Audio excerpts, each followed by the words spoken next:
You are looking live from Tiger Stadium here in Prairie Grove, Arkansas for tonight's contest between the Prairie Grove Tigers and the visiting Shiloh Christian Saints. I'm Lynn Gregson, and with me is Ryan Cook. Ryan, I tell you, for conference games, since Farmington left, this is the one I look forward to. It's exciting, and I was just talking to the announcer from Shiloh who's here. A rivalry, what makes a rivalry is two teams that win against each other. Right. And this, Shiloh, great program. Many state championships on, 2A, 3A, various levels. We have, now there's a little bit of discrepancy on history. I gotta find out there's one year that's in it that we have as a win, that they have as a win, but it's either 9-9 or 10-8 Shiloh. So we're right at each other. So both teams win. And tonight's contest, I don't find to be any different. And I know that our coaches, our fans, we want this game because not only because it's Shiloh, but it also, from a conference standpoint, these are two of only three teams left undefeated in the conference. Right. This is like your college game day. This is the game they choose.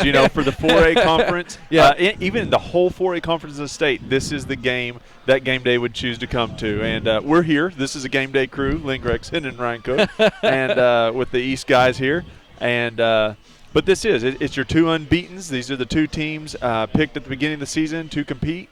And if you look at all the teams that have, or all the games that have been played and the teams that have played in them, this still looks like the two top runners in the conference, along with Pea Ridge. So, the fourth place team that everybody kind of talked about was Gravett. They're in Pea Ridge tonight, but they have that blemish on their schedule from last week. And so, it kind of lost its luster just a little bit. Whereas if one of us has, the L on the schedule when we go to Pea Ridge, it'll lose a little bit of luster. See us still undefeated, and for Pea Ridge to win, then again, we might have two games of the week for Prairie Grove. So, well, this game tonight, Ryan, as we look forward, I think we have to look back a little bit to what happened last year. In last year's do we game, have to?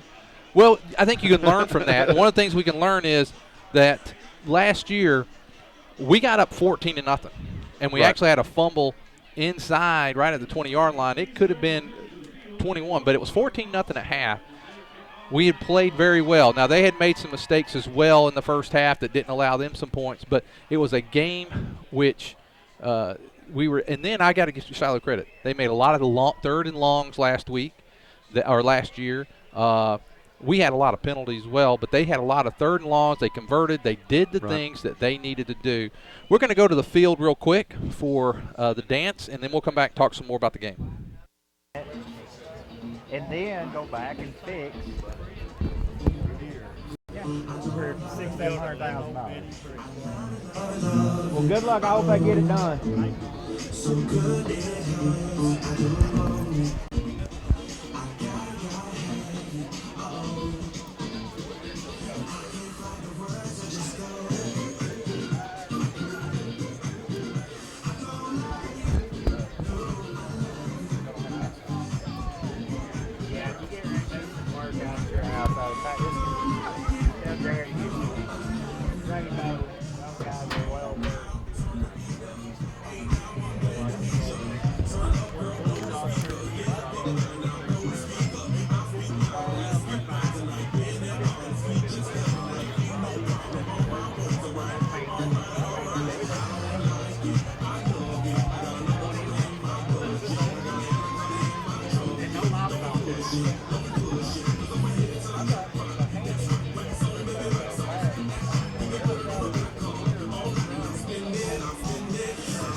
Prairie Grove dance team out there. Well, Ryan, and again, talking about last year's game, we had that lead, and then they made a very good comeback. Still up 20-14 going into the fourth quarter. They score and take the win. They went on to lose late in the season to P. Ridge. P. Ridge went on to win the conference last year.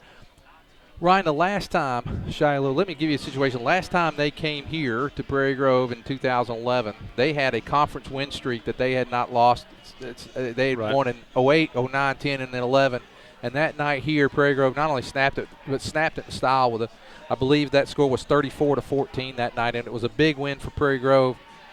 Then they kind of returned the favor. That's what I was going to say.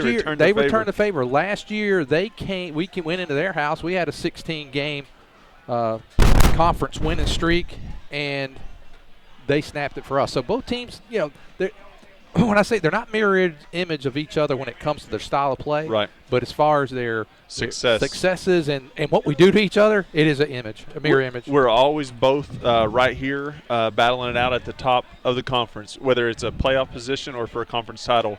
We're always right here, and that's a good thing. That's what, like you said, that's what makes a rivalry. And that's what makes it good, and it's very competitive. We've got about almost a little less than 14 minutes to go before kickoff. And as soon as Nacho gets out of our way here, we'll go to a commercial break. We're going to take a commercial break. We'll be back. We're going to go around the league and talk about the other conference games. And the godfather of the Internet is going to come in here in just a minute. We'll chat with him some too. We'll be back after this message.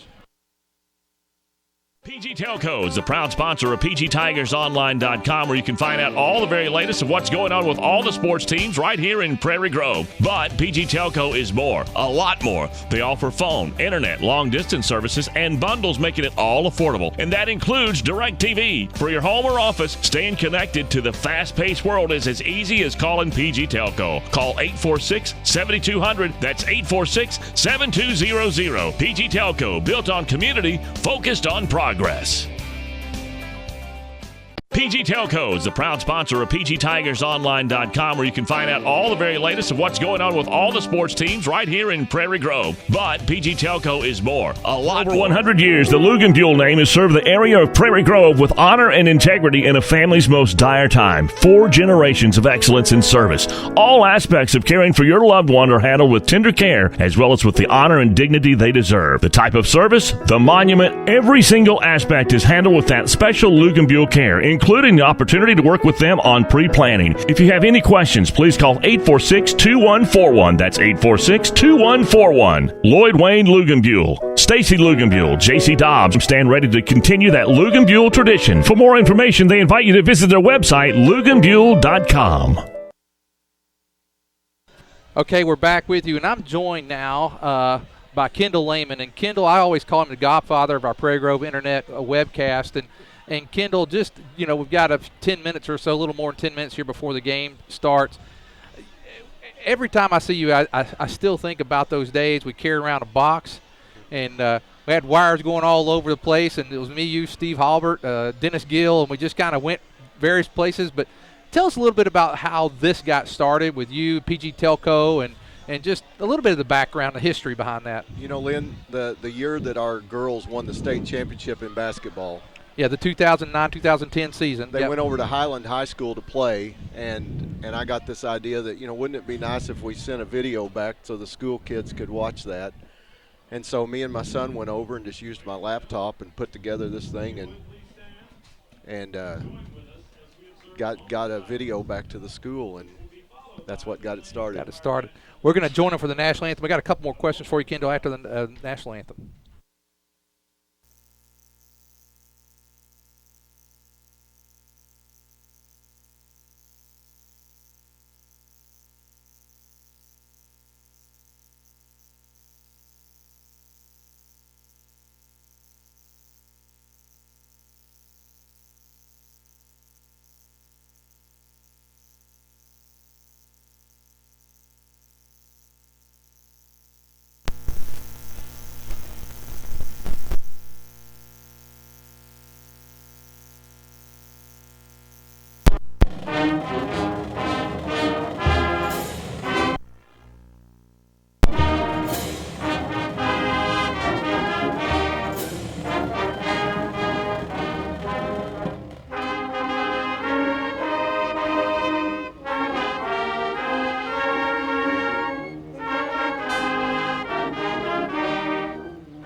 our national anthem by our Prairie Grove marching band. And Kendall, after that game, we came back, I think, the next year, and I remember meeting over in your home, and we started this.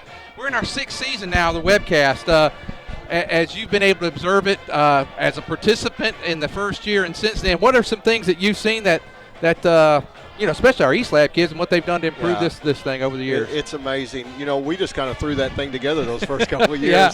We had no graphics on the screen. We had to continually say it's 1st down and 5, it's 2nd and 6, it's something, or nobody would know where the ball was on the field. And I tuned in last week for the first time this year. I watched most games last year, and it's just amazing how professional it looks. I mean, I know there's kids putting this together, but the graphics on the screen and the picture was just perfectly clear. It's amazing how it's come along this far. Well, it is, and we owe a lot to our East Lab, our students, and we've had some great ones over the years in the East Lab. I know Ethan Sam for many years, Austin Cunningham. We've had some great guys in here, and now we have the Nacho Man, Alex Henry, and Ben Lowe, and Nolan Ledbetter, and these guys just do such a great job. Well, Kendall, tell me a little bit about, I know David, your son, he played here on the 2010-2011 team. He did, yes. What's he up to these days? He went and played college ball at Southwest Baptist University, and a long snapper, right? As a long snapper, Yep. Played his 4 years there, and finished up, and is back here working with chickens. Isn't that amazing? In the chicken capital of the world. Well, no, it's fun to come back. It's you smell the grass, you see the people, and it's funny because I can remember just 4 or 5 years ago we were in the middle of this. We were parents, we were all excited. Now look, and it's just another group coming through. Every year it's a new group coming through. And it's funny, Kendall, all of my kids as of last year, my last of 4 graduated, and you're right. You see, but you know what? This is kind of what small town America's like, and it's what a high school experience is like, and I really appreciate this great community in which we're in.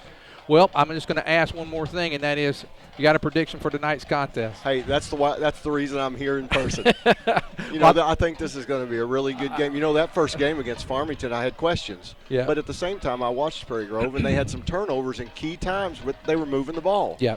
And so I felt like, they may be okay. And boy, since then, they've just turned it on, and this is going to be real interesting tonight. I think it's going to be a great game. I do, too. Well, Kendall Layman, again, our godfather of the Prairie Grove webcast, glad that he's with us. Kendall, all the best to you and your family. Thank you, Lynn. Well, Ryan, as we get back, gosh, I just felt almost like absolute pleasure to have Kendall. I mean, he was really, between him and PG Telco, they thought this thing up and got it going, and what it's come today. So and we're thankful for it. Oh yeah, absolutely. And I tell you what, I love every Friday night, every basketball, volleyball game we do now for these things. Well, Ryan, talking about the rest of the league tonight, I guess the big contest outside of here. You mentioned earlier Pea Ridge and Gravett. Right. Pea Ridge and Gravett are going to face off. Gravett got their first loss last week in the conference with us, and Pea Ridge still undefeated. It'll be, at the moment, Pea Ridge wins. They stay in contention to have a big battle for first or second next week with us. With a Pea Ridge loss, it kind of puts them behind the 8 ball and almost in third. For playoff positioning, and so that's huge. Gravett with the win gets back into the conversation. Still have a big game left with Shiloh, but it puts them back in the conversation. With the loss, they're pretty much solidified in that 4th seed. So really important game for them too. Absolutely. Well, as we look, the other game is Lincoln and Pea Ridge. Lincoln and Berryville. Yeah, I'm sorry, I said Lincoln and Pea Ridge. I was looking at they played Pea Ridge last week.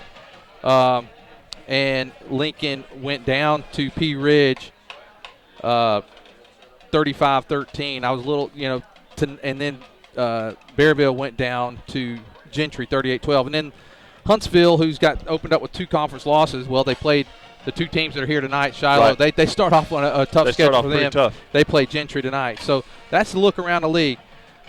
Ryan, what do we have to do tonight, do you think, the keys to win tonight? Well, a lot of it is your typical keys. Don't turn the ball over, which was big last year. Which was huge. You had all the turnovers there towards the end. When you lose a 2 to 3 touchdown lead, you're not doing the right things.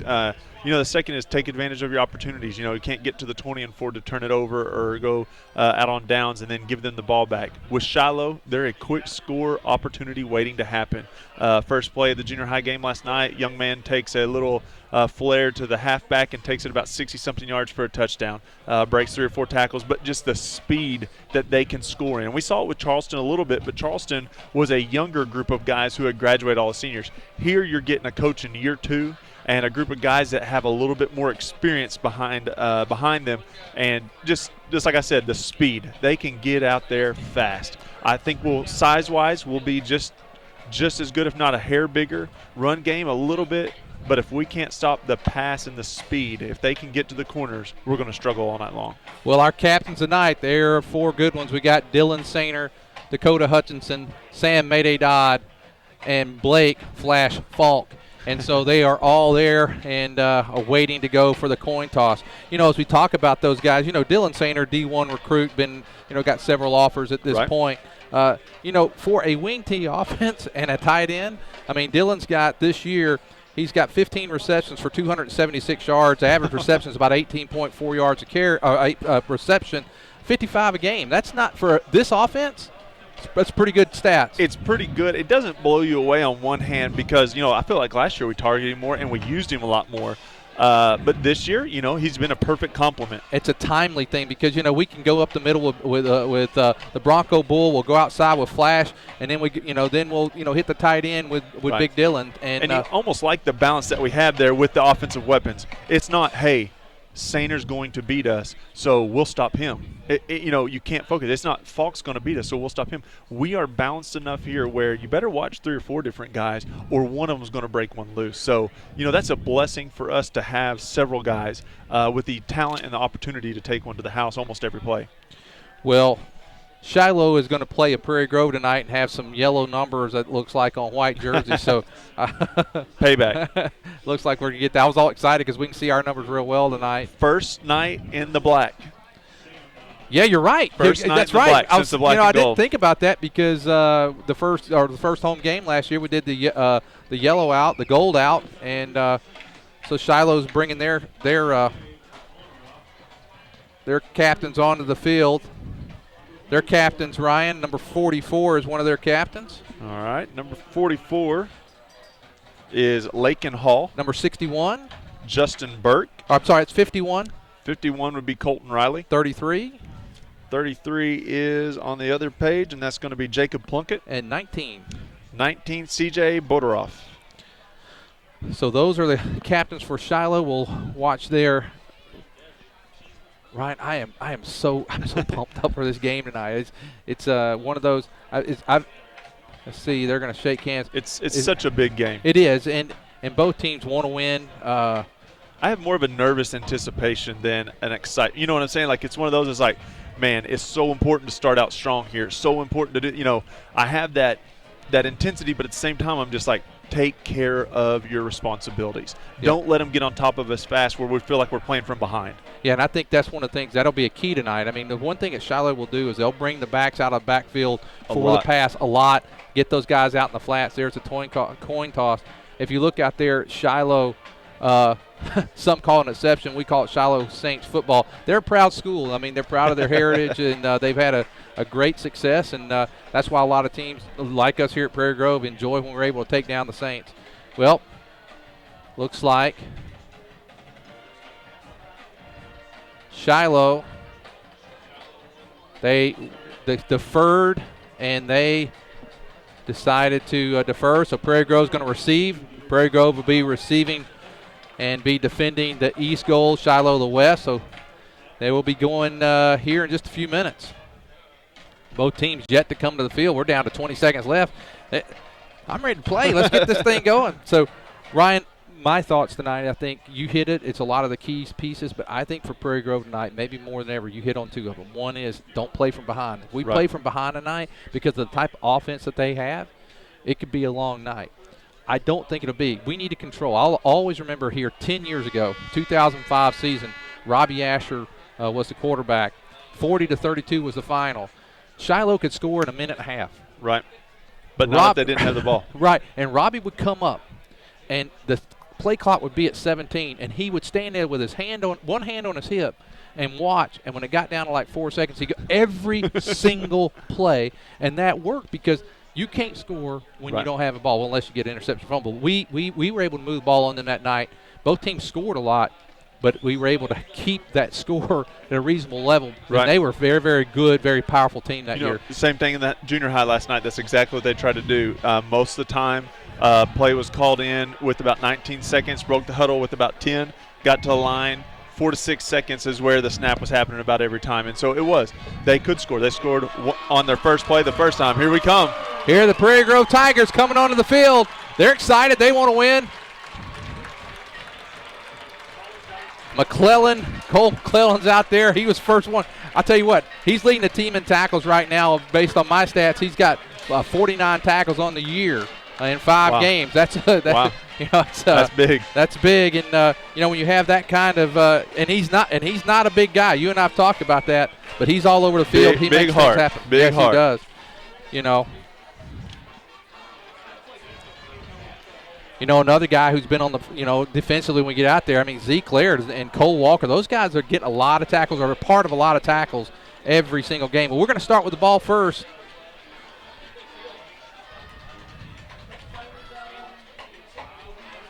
And Ryan, I'll tell you, I love seeing that black. It's been a long time. One, you're at home. Two, you can read them. Kicking for the Saints. They'll be kicking off. Now, they got 2 onside kicks last week against Huntsville. One was planned. One was just kind of a kick and just dropped like just like a pitching wedge right where you wanted it. Number 27 for J1 Boo. He is a international student.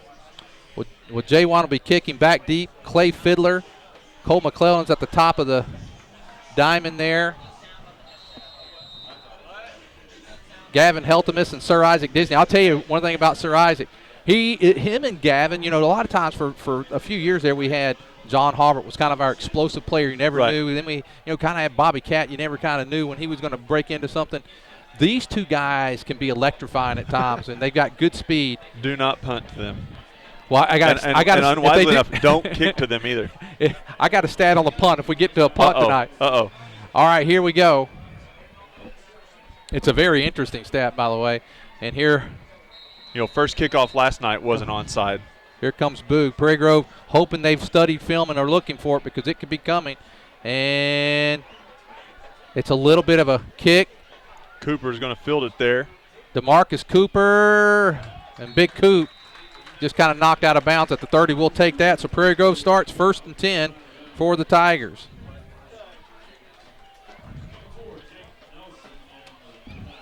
Nelson on the tackle for Shiloh. Whew. You can feel it. Yeah, you can. Cole McClellan going to bring the play in. 1st down and 10, Prairie Grove. Just starting if you're just joining us. First possession, first snap after the kickoff. Prairie Grove with the ball 1st and 10 at the 31. Both teams come to the game 2-0 in the 1-4A. Prairie Grove from their base set. Saul Walker in motion. They're going to go right up the middle. There is Reed Orr. He's going to get 5. We'll take first down. We'll take 5 on first down every single series. Yes, sir. Almost 6 yards. We'll call it 5 yards, 2nd down and 5 for the Tigers. Ball at the 36. We'll see how Prairie Grove's going to control the clock tonight if they'll try to run down this time clock. Right, and you see that the play just comes in here about 18 seconds, which is about typical, but they're going to walk. He's going to slowly walk instead of sprint back out of the huddle. Prairie Grove comes to the line, again in their base set. Actually they got a double wing. 6 seconds right now. There's their zip, Saul Walker again. And now straight drop, throws. Oh, Blake Falk's wide open. Look at Blake Falk. Falk at the 20. Blake Falk at the 10, 5. Give Blake Falk 6. There we go. Hey, let's see that one again. Well, there we go. Let's watch that one again. There's Falk. He's streaking from the wing back. He's open. He gets behind the defender, and there goes Mr. Falk from the 35. Watch out, Rev. The ref Watch fell out, down, Rev. and Prairie Grove walks on in, or I shouldn't say walk. He was being pursued but unable to catch. And Prairie Grove with 11:06 to go here in the first quarter. Mr. Cook, It's 6-0. I like that start. Wow, what a start. Here we are talking ball control. I'll take the quick score, and let's play some defense. Prairie Grove not doing a lot of extra point this year. They're kicking extra points. They're going for extra point here. There's Blake Falk. Sweet. Falk give it him the 2. And Prairie Grove goes up 8-0. 11:06 to go. Picking up right where he started off. Another touchdown sponsored by PG Telco. We'll be back after this.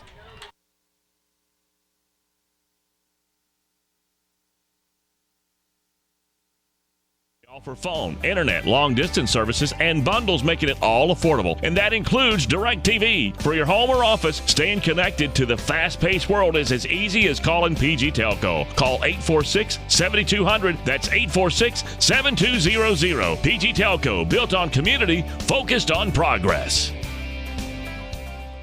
PG Telco. Love God, love others, serve others. The simple motto of Prairie Grove Christian Church. Whether supporting missionaries in Japan, in Africa, doing mission work in Cambodia and Haiti, or building homes in Texas, or fun for the entire family with Upward Basketball and Cheerleading.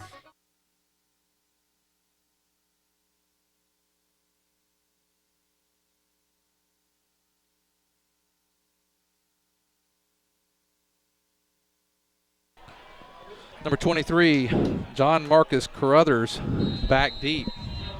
That's going to be one of their starting backfield guys right there. And the Tigers getting ready to kick. Big Blake Falk. No, that's Matthew Galt. Matthew Galt's going to kick. I didn't catch that. Galton kicks it to the 20.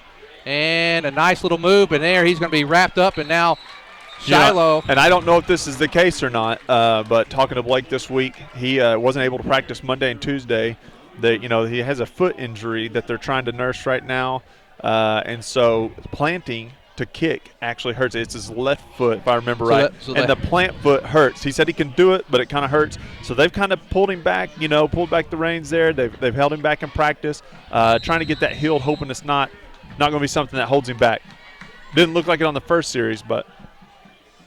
Here's Shiloh with a run play on. No, it's going to be quick pass. Fake me out. There it is. It's such a quick little read option there that they do. And I don't know if it's an automatic thing, but it's such a quick thing that you have to be, as a defensive end and as a cornerback, you have to make the right read every time on a dime. If not, someone's open, or if not, the quarterback has a lane. It's a hard offense to defend.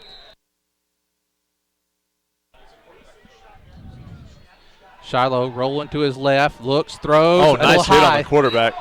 And that was Reed Orr. Reed Orr, a lot of pursuit that time on the quarterback. Looks like number 3, the quarterback, Connor Reese. He was a quarterback last year, threw for about 20-something touchdowns, threw for over 60%. I mean, had a real nice season. So, a seasoned guy there. He's a junior, started last year as a sophomore, did really well. Shiloh again, this time quick, drop, steps, turn, a little curl route. Got to make that tackle. He misses the tackle, and it's going to be a first down as Cody Hoskins comes out to help out. Gavin Heltmus missed the tackle there. He had him in front of the sticks. That's when you play. And he's playing him deep, so he allowed him to catch the ball in front. And that's a smart thing. You don't want him to score over the top of you, but you got to make the open field tackle. When you're playing that kind of assignment football, that's where you got to do it. The nice thing about it, he slowed him down enough so that he was able to get the pursuit help to get him down. But it's a first down for Shiloh. Ball to Prairie Grove, inside the Prairie Grove 45. And with the cornerbacks we have this year, we play a lot of man-to-man defense, and we try to stack the box and stop the run. So it's going to be really important for us to get those open field tackles. Here we go, kind of a reverse little look there, but he's going to throw. Good job. Oh, he says incomplete. Wow. Great defense right there. Nice job that time by Gavin Heltmus, and also Sir Isaac Disney almost came in and got that one. That's right. That's why you pursue the ball. There's your tip drill in effect right there, even for a cornerback. Second down and 10. Shiloh's offense at this point, it wouldn't surprise me if they're already in 4-down territory for them. This time right up the middle. And that's going to be Carruthers, I bet. Yeah, it is Carruthers. He's wrapped up by They have two kind of stud running backs. They have Carruthers and they have Barris, Brock Barris, I think is how you say the name, the new kid transferring from Texas. His dad was hired as a defensive coordinator. And Stone and Dakota Hutchinson in on that tackle. It's going to be 3rd down and 6 for Shiloh. They're going to go to Carruthers again, and this time they wrap him up. He's not going to make it.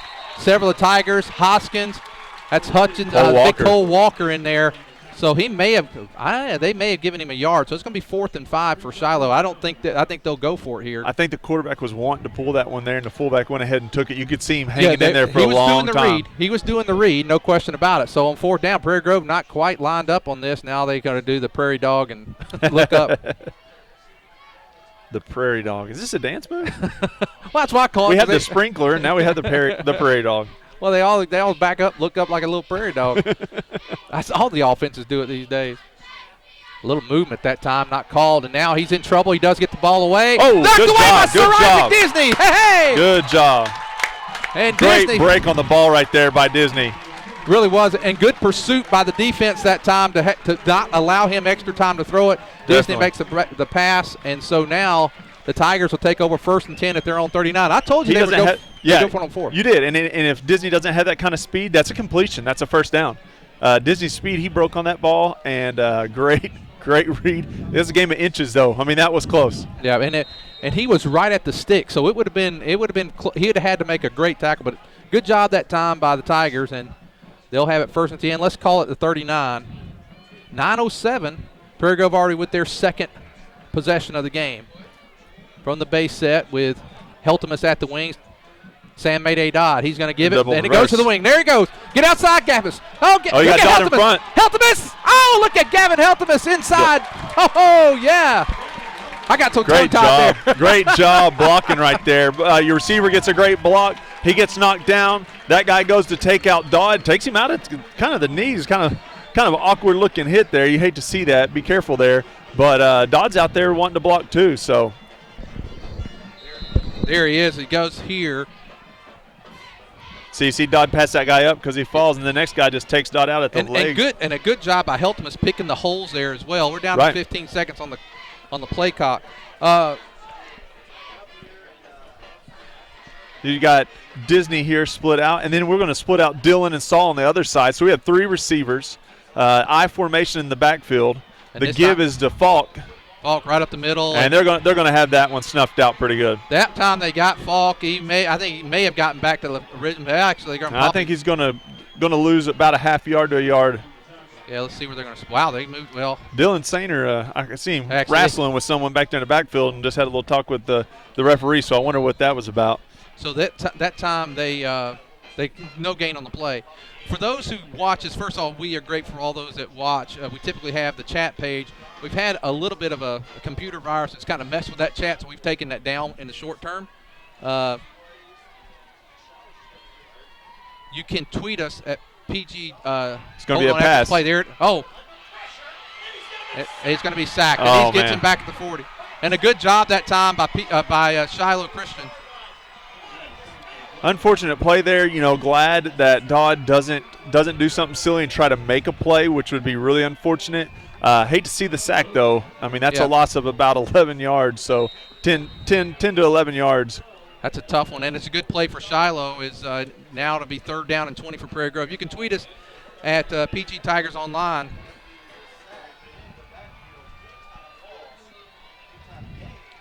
So now it's a. Now you kind of expect us to go out of the shotgun. We got trips to the left. Coop over here at tight end to the right. Got big Dylan Sainer over there, and there's Coop. And there's a it's screen. Going to be a screen to Reed. Reed it is wide open. And Reed Orr. Reed Orr's at the 30. Get a block there. He's got it 20, 15. The Bronco Bull. Give him 6. Wow, Give him what 6. a call. What a call. You load everybody over to the far side. You got Dylan. You got Falk. You got everybody over there. You are able, and then you got DeMarcus Cooper. Looks like he's going to go out. They're calling a flag. That should be on Shiloh, though. It looked like they kind of took us out right there. That did not look like it was on us. Let's see what.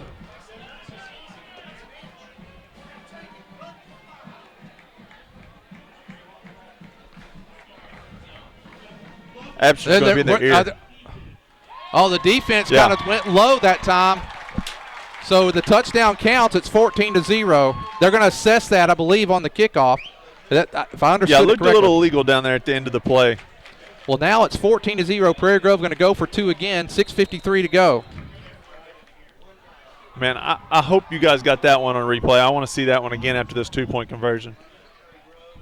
Here we go on our base set. We're going to run the sweep again and give to Falk. Falk gets He's in there, it. and it's 16-0. Prairie Grove up on the Shiloh. If you got that, let's take a look at that again. Another touchdown sponsored by PG Telco. There's the screen. Everybody goes that way, and there's just a couple guys over here, and there is a good block we right got there. 5 linemen right there blocking for us. And there, a nice move that time by the Bronco Bull, and the Bull shows some speed now. He goes 20, 15, and then he walks on in. See right there on Dakota, that's what's going to get your penalty right there. That's just uncalled for.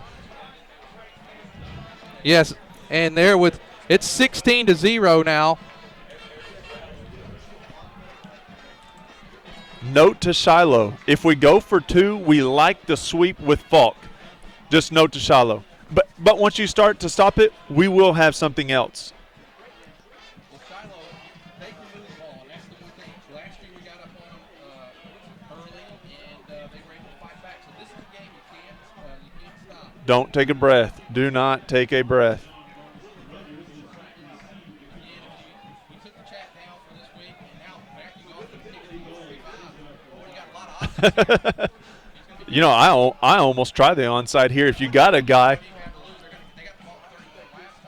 and, you know, I see us playing it safe. Let's kick it. I know we could probably pin them on about the 10 right here, but I love the onside call. Be aggressive, stay on top of them, but play it safe. Get them to the 10. If we can make a stop, this is a great way to start the drive. Tackle. They got some room over there, though. There's some room, and there he is, and that's why. Okay, see, so you get it there probably anyways if you do the onside. So why not, you know? We have. The problem, I think, right there, and it's a good run that time by Carruthers. The one thing That kick's got to be pretty high. when you kick like that, you don't have enough time. You're only going 45 yards. Right. So you don't have that, you don't You better have some height on the ball to give your guys some time. Yeah. And Carruthers gets it back to the 30. Now first and 10 for Shiloh. 6:46 to go here in the first quarter. As Prairie Grove was struck quickly. And there's Carruthers, and he's got a hold. Wow. Great form tackle right there. Looks like by our outside linebacker. No, that's going to be our safety. That's Matthew Golden. Great job there. Matthew Golden. He had him straight up in the air.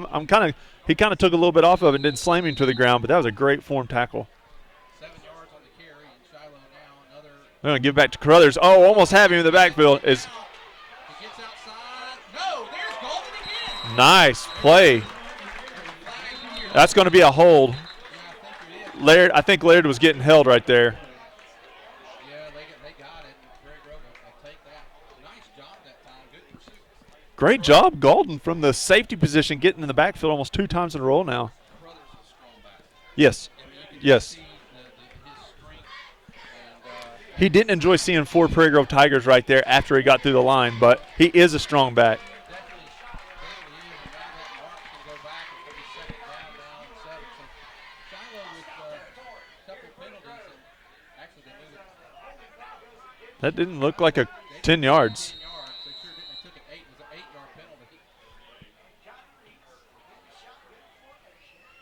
Reese at quarterback. They're going to go with the double back formation here. Twins to the far side. And now They're going to empty it. Dakota's going to have to watch that guy. That's something that you can beat Dakota right there in the middle of the field. No, he dropped it. Whoa. Great pass. Great attempt on it.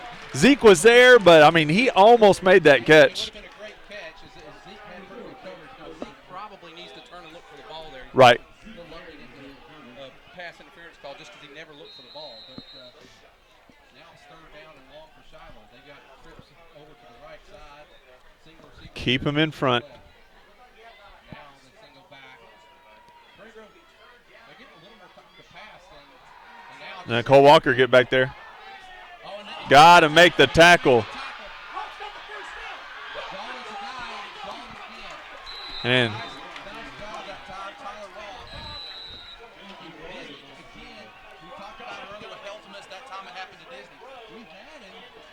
It would have been short of the first down if we made the tackle. But it's one of those deals right there where Heltemus and Disney are both so fast that once they read the ball, they're flying. You got to break down and make sure you make that tackle. 5.5 minutes to go here in the first quarter. There's a lot of action as Reese is in the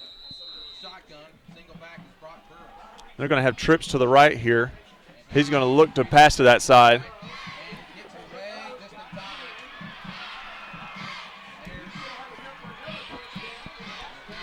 And that's not what you want to see. You don't want to see him making a little run like this, getting the confidence behind him. Going on. I've been silent for a bit. I guess I didn't know it was off. I didn't either. Well, here we go. Shiloh in the shotgun. They're going to have trips to this side. Barris in the backfield with them. Single receiver to the far side. They're going to want to roll this way if they do pass, and then maybe the quarterback have a chance. They're going to do that. First and goal, and now that little hot pass right there. McClellan, Hoskins, Galden. Well, we called Galden's name a few times tonight, coming up from the safety position.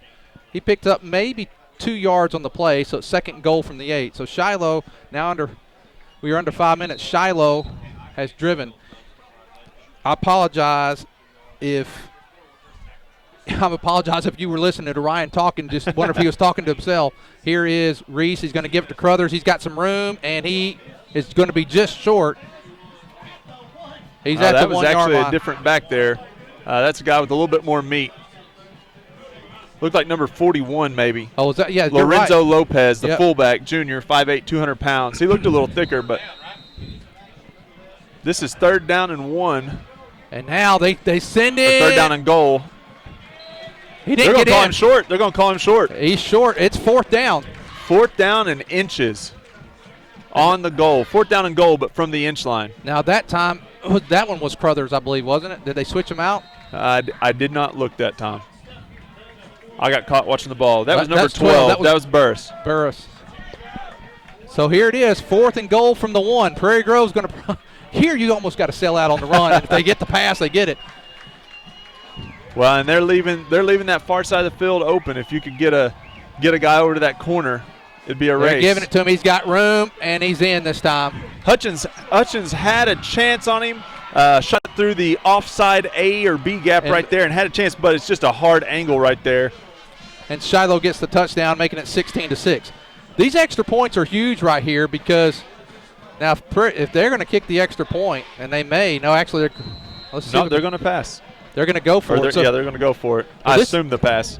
Well, here's the thing, and this is critical. This could be still keep a 2-score lead in motion. He'll get trips that side. He's going to throw it. We had two fingers on it. We had 2 different guys get a little tip on it. Great defense right there. Well, that tell you what, those 2-point conversions play off for Prairie Grove at 16-6, and still a 2-score lead for the Tigers. And we just need to. I'll tell you this: Shiloh can move the ball, and a couple of times tonight. One of our Achilles' heels last year was 3rd down and long. We couldn't get them off the field. Right. Same thing here. Same thing this time. 3rd and long. They got it twice, I believe, this time. We've got to watch that. So. Well, and one of those 3rd and longs goes for, 30 yards right there, and that really makes it hard. Got to make that tackle. Again, break down, keep them in front of you. Do not over-pursue and let them get by you. Ball's in the air. Those guys are pretty aggressive, and you like to see that. You know they're going to make the completion. Break down and be ready. Yep. Don't go for the big hit. Go for the tackle. Remind you, coming up at the end of the game, our Everett Chevrolet player of the game. We've got a few candidates, and Matthew, I got a new nickname for him, Mad Dog Galden. I'm telling you, he has saved the day here a couple times. Yep. Looking good. 16-6. Woo's going to be back Boo. Sorry, not Woo. Boo's going to be back to kick. And you need to watch for the onside kick here. This time it's going to go, and looks like Sir Isaac's going to take that at the 15. Isaac Disney. Can he get out the corner? He's got a little seam. There's Isaac Disney. He's got some more room.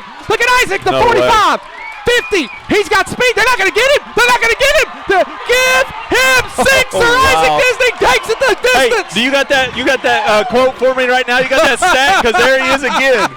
Wow. Oh, wow. Sir Isaac Disney, we got to see that one again. Look at this kick. So here's Disney. He takes it, and he did a lot of that on his own. Now, good blocking here. Now, watch him. He gets a little seam. He has to beat one guy. We kind of pass him up. DeMarcus does. He's got to beat that guy, and he does. This is where he beats some guys by himself. Cuts that guy, inside. He just moved in, and then here he goes. Around the edge, 45. And now, at this point, it's a foot race, and he goes the rest of the way in. Got it. And let's go back to the live action. He went all the way from there. We give Sir Isaac Disney 6, 22-6. And we're going to line up to go for 2.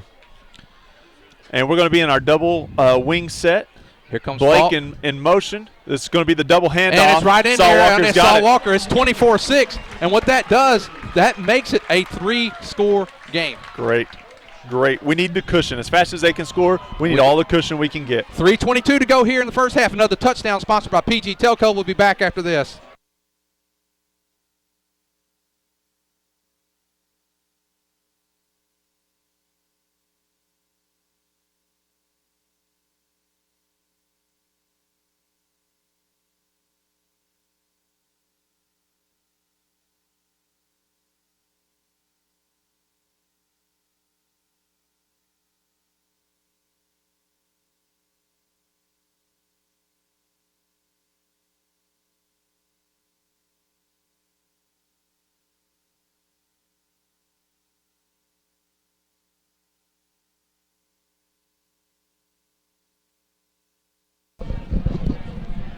Ryan, this has been a very explosive first quarter. Prairie Grove, really 3 possessions, but one was a kickoff returns, 24-6. But I tell you, how fast have we scored? I mean, this is Shiloh football. This is not Prairie Grove. Well, the other part of this is, though, we cannot – this team is too good. Oh, I'm telling you, they are too good. You saw the last drive. Yeah, they are too good. You've got to keep applying this pressure all night. It's 3:22 to go here in the first quarter, 24-6 Prairie Grove. Blake Falk's going to kick off this time. We're going to kick it deep again. Watch for Anthony Johnson and 28. This one's going to go out of bounds, so it goes out of bounds. They'll get good field position starting at the 35. Ryan, wow. That's all you can say? That's all you got? I agree with you. I mean, quick scores. Kickoff, night, there's an answer for you. Well, you needed that. I mean, Shiloh made some big plays.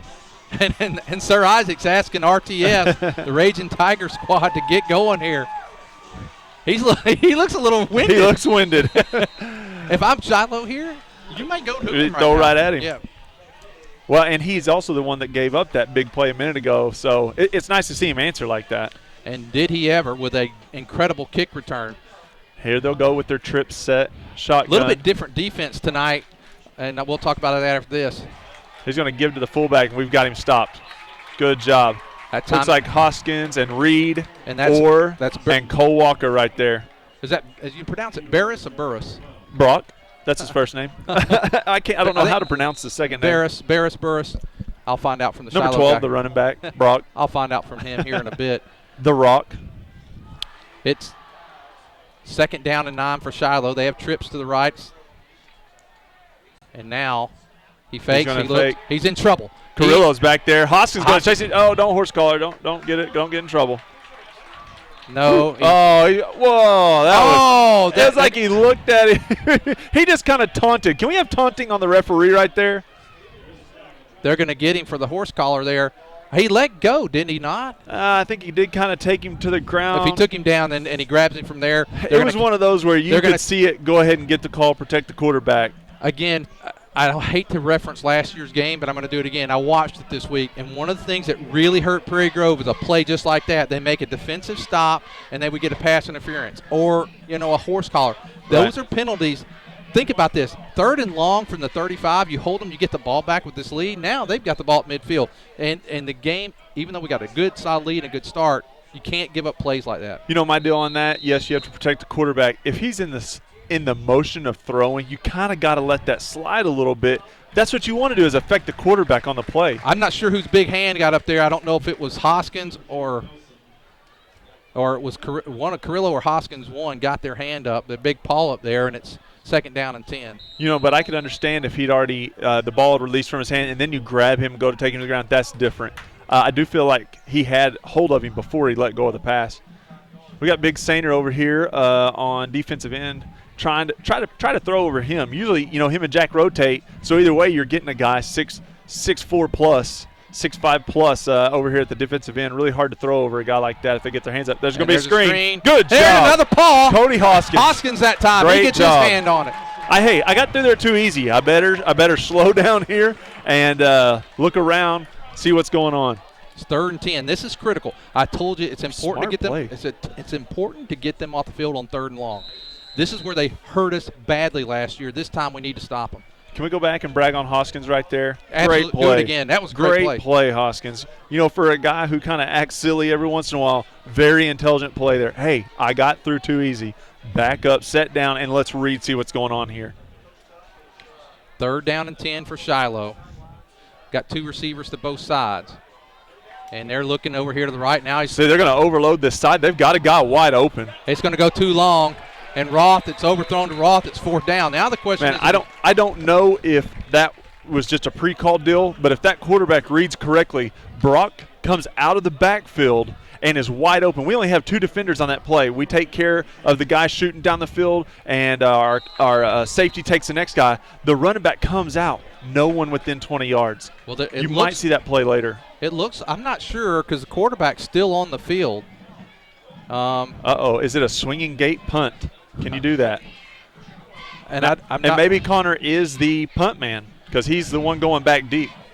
So Prairie Grove really, well, let's see, we got Heltmas back deep. You got to watch this with Shiloh, especially with the quarterback being the punter. They're going to go ahead and call a timeout. They do call a timeout. It did look awkward. Let's take a timeout with them. With 2:29, Prairie Grove leading Shiloh 24-6. The sky's the limit with MyBlue checking from Arvest Bank. With MyBlue, you'll sleep better at night knowing your checking account helps safeguard you and your family against identity theft, covering all types of identity fraud events, financial or otherwise, anywhere in the world. You'll be able to deposit a check to MyBlue just by using your smartphone, and you'll have the freedom of more branches and more hours. Have higher expectations about banking? Make the switch to MyBlue checking, only from Arvest Bank. The sky's the limit with MyBlue checking from.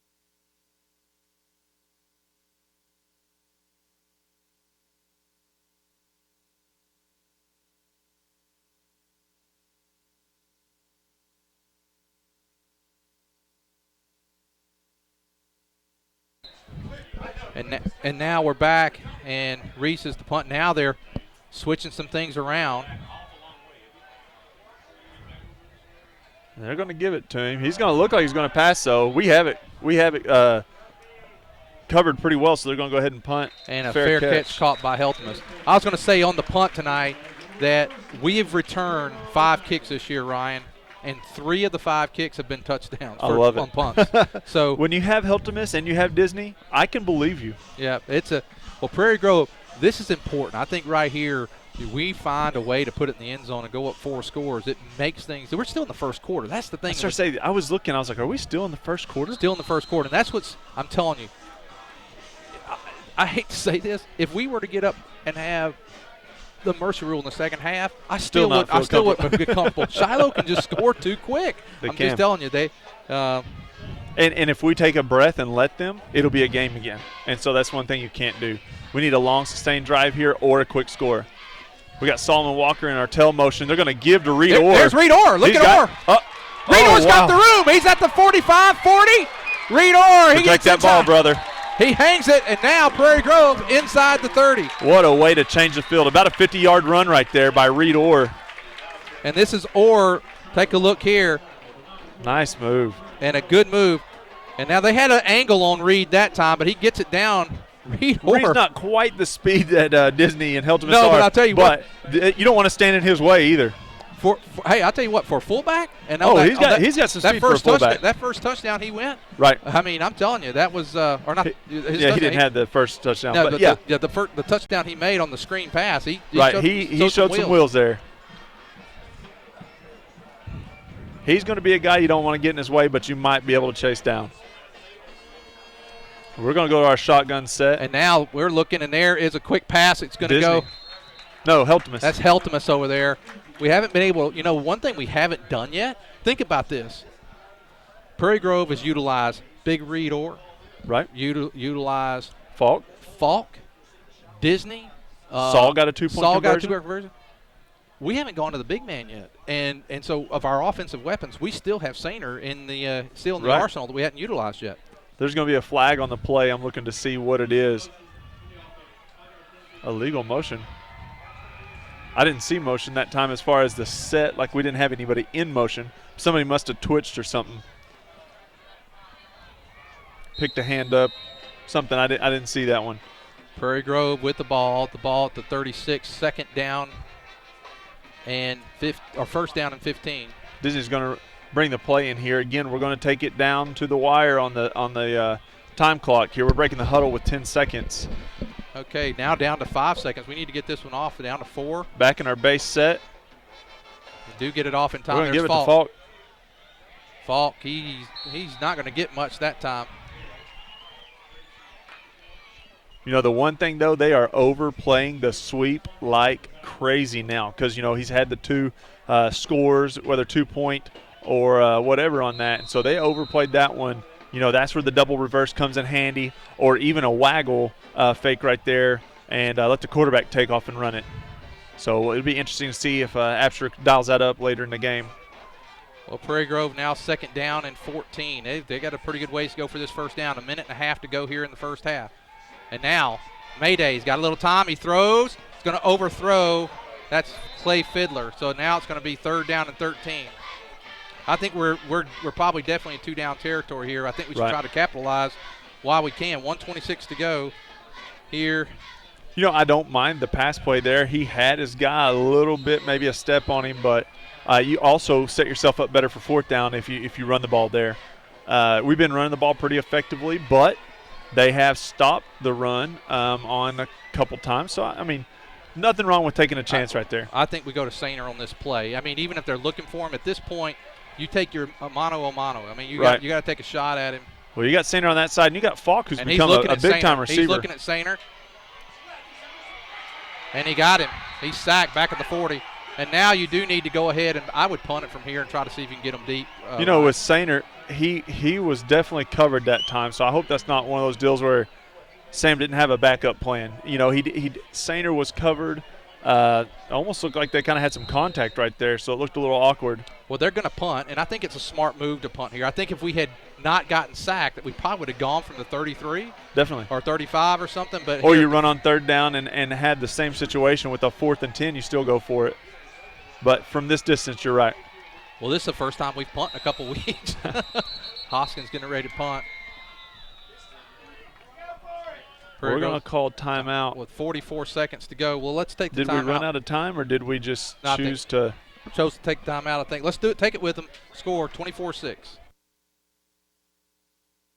Everett Chevrolet, proud sponsor of Prairie Grove Athletics, is also home to the most dependable, longest-lasting full-size truck on the road, the Chevy Silverado. And at Everett, they don't just have 1 or 2. They have over 100 on the lot, every option, every color, so go pick yours out today. And at Everett Chevrolet, they're backed by a super service and parts department, champions in their own right. Everett Chevrolet, family-owned, customer-friendly, I-49 at Elm Springs Road. Everett Chevrolet says, go Tigers!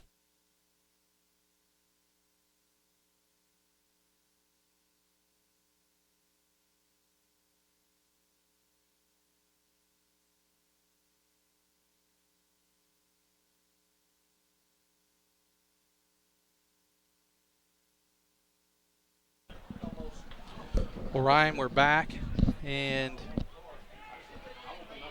with 44 seconds to go in the first, it feels like it's halftime. It does. Well, we haven't had a game that had many stoppages. We played running teams when we were running teams. Well, this time we're going to set up, and it's 4th down. We decided to go for it and not to punt, and now Shiloh is going to take a timeout. Well, we got some commercials. Got to pay the bills, Ryan. Let's go ahead and we'll take another break. We'll be back after this. For over 100 years, the Luganbuehl name has served the area of Prairie Grove with honor and integrity in a family's most dire time. 4 generations of excellence in service. All aspects of caring for your loved one are handled with tender care, as well as with the honor and dignity they deserve. The type of service, the monument, every single aspect is handled with that special Luganbuehl care, including the opportunity to work with them on pre-planning. If you have any questions, please call 846-2141. That's 846-2141. Lloyd Wayne Luganbuehl. Stacy Luganbuehl, J.C. Dobbs stand ready to continue that Luganbuehl tradition. For more information, they invite you to visit their website, luganbuehl.com. For over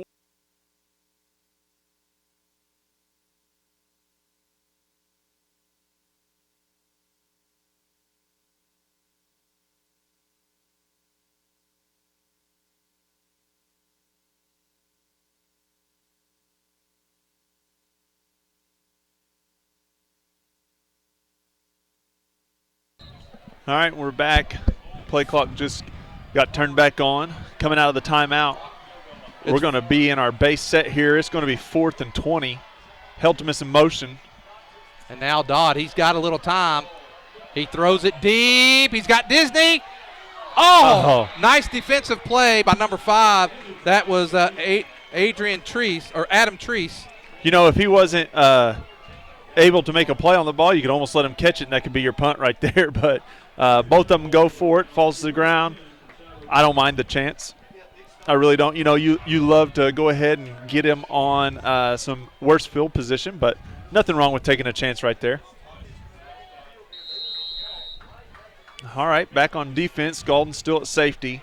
Again, he's been the big story tonight on defense as far as just saving some of the home runs. Cole McClellan's going to be out here on their slot guy. He's going to throw to the far side, get him out of bounds. And Heltemus. Man, I keep catching myself trying to watch their TV over there on their sideline. That's a pretty impressive setup they have over there. They are watching the former plays there on a TV that I can see from over here. I see them scrolling through the plays over there. When are we going to do that? Well, probably the same time we get about 15 coaches. The assistant coaches we don't have either.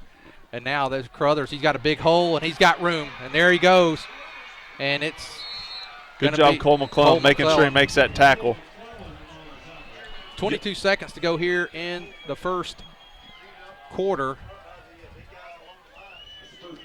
Saner's going to come back in at that offside defensive end or that weak side defensive end position. Down to 19 seconds, 18 seconds to go here in the first quarter. Now he pumps. He's wide open. He's got it. What? There he is. Yep, he got it. He was by himself. What? He bit. I was trying to look at Heltemus there. Heltemus bit. And he bit on the pump. And they score with 9 seconds. So 36 points already scored here in the first quarter. Wow. That's why I told you we're aggressive on those corners. You've got to be careful. I mean, we've made some great cuts on the ball too. We really have.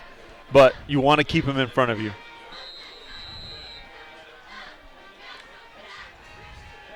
Yeah, Heltemus bit, and as soon as he did, you saw it. Yeah, I was gone. The double reverse. And now he's going to pass and oh, wow, he got it play off. And a great play. Good play by Shiloh Christian for the extra point. And it's 24-14. We'll be back after this.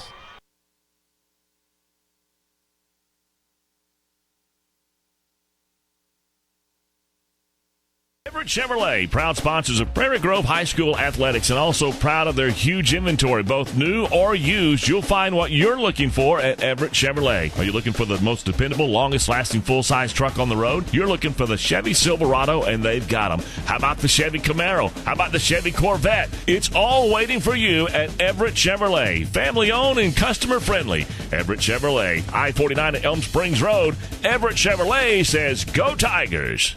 Everett Chevrolet, sponsor of PGTigersOnline.com, where you can find out all the very latest of what's going on with all the sports teams right here in Prairie Grove. But PG Telco is more, a lot more. They offer phone, internet, long-distance services, and bundles, making it all affordable. And that includes DirecTV. For your home or office, staying connected to the fast-paced world is as easy as calling PG Telco. Call 846-7200. That's 846-7200. PG Telco, built on...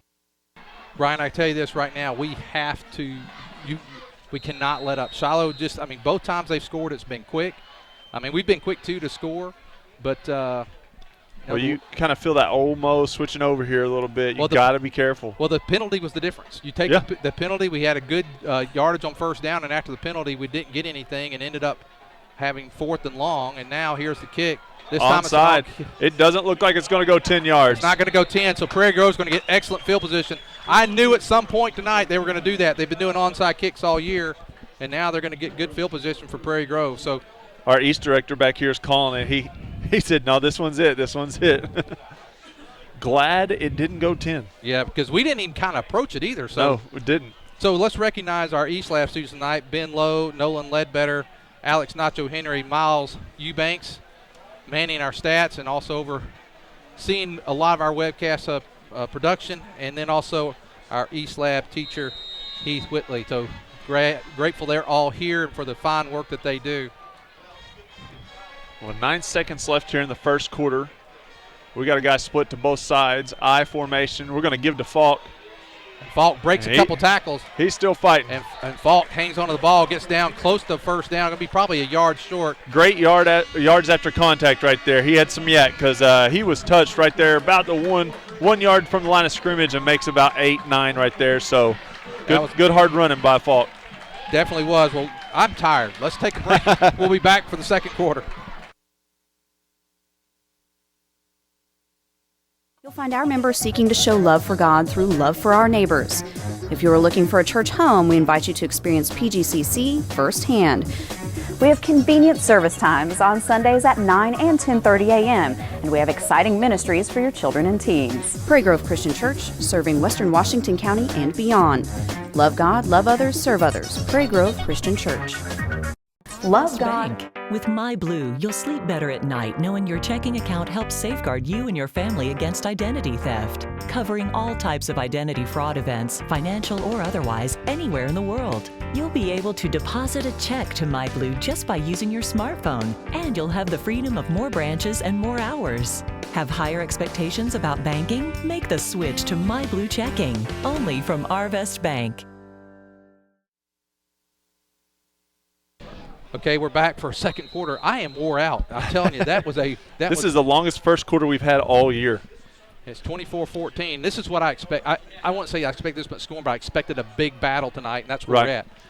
Well, here, it's a ball game. It's a 10-point lead for Prairie Grove. We're going to give to Falk up the middle. There's Falk right up the middle. Blake Falk, 10-5. Give Blake Falk 6-4. Hey, there we go. 11:52 to go in the second quarter, the first half. Keep the pressure on. Keep it on, and now it's 30-14. Wow. This, again, critical extra point. You want to keep a 3-score lead here. We got a 2-score at 30-14. No flags. I saw some shoes there that were yellow. Here comes Big Sainer in there. 30-14, and now Bain in the post has been low over here. We got rid of Nacho for a little bit. He probably went to go get him some nachos, probably where he went. It's almost halftime. Oh, wait, no, it's not. It just feels like it. His internal clock's going off. And now here is Mayday under center. He's going to go to Dylan. And that time just not a pass, just really not catchable there for Dylan. Got to get that up. Yeah. If Dylan's going to be the receiver, you need to get that up. But a good touchdown. It's one of those quick slants. So for a fast receiver, you give it to the inside. For a big receiver, get it up. Up. Yeah. Well, another touchdown sponsor for PG Telco. Prairie Grove leading 30-14. Prairie Grove Telephone Company, thank you guys so much. Yeah. But sorry that our offense is so explosive this year. Well, I'll tell you, it's been 30 points in the first half. You're going to bring Galton in to kick this time. Yeah, I don't know if Falk was placing at that time or if that, because Falk has been dynamite the last couple of weeks. He's been hitting it right anywhere from the 12 to the 5-yard line, which is ideal in high school football. But if your plant foot's hurting, it's going to throw you off like that. And his kick went out of bounds last time, so Galton's going to kick. We need good kickoff coverage because they've got some guys that are explosive back there. And 11:52, Prairie Grove leading 30-14, back to a 16-point lead. Boy, I wanted that 2 points. I'd like to having that 3-score lead, Ryan. Definitely. They're going to get the call from the sidelines here. They're going to spread out like we're not going to onside it. Blake Falk came into the game tonight with 521 yards rushing on the season. He's upping it tonight. He's got some big plays. And you think about it, he hasn't had a ton of carries. And Shiloh just falls on the 35. So that's about like kicking out of bounds. Do you know his yards per carry? Because he hasn't had just a ton of touches. No, he has done fantastic throughout the year on his carries. As a matter of fact, coming into the night's game, Blake was averaging 7.9 yards a carry, so almost 8 yards a carry for Mr. Falk. And, man, that's right on the 35. Next time, just aim it and kick it out of bounds. No, I'm kidding.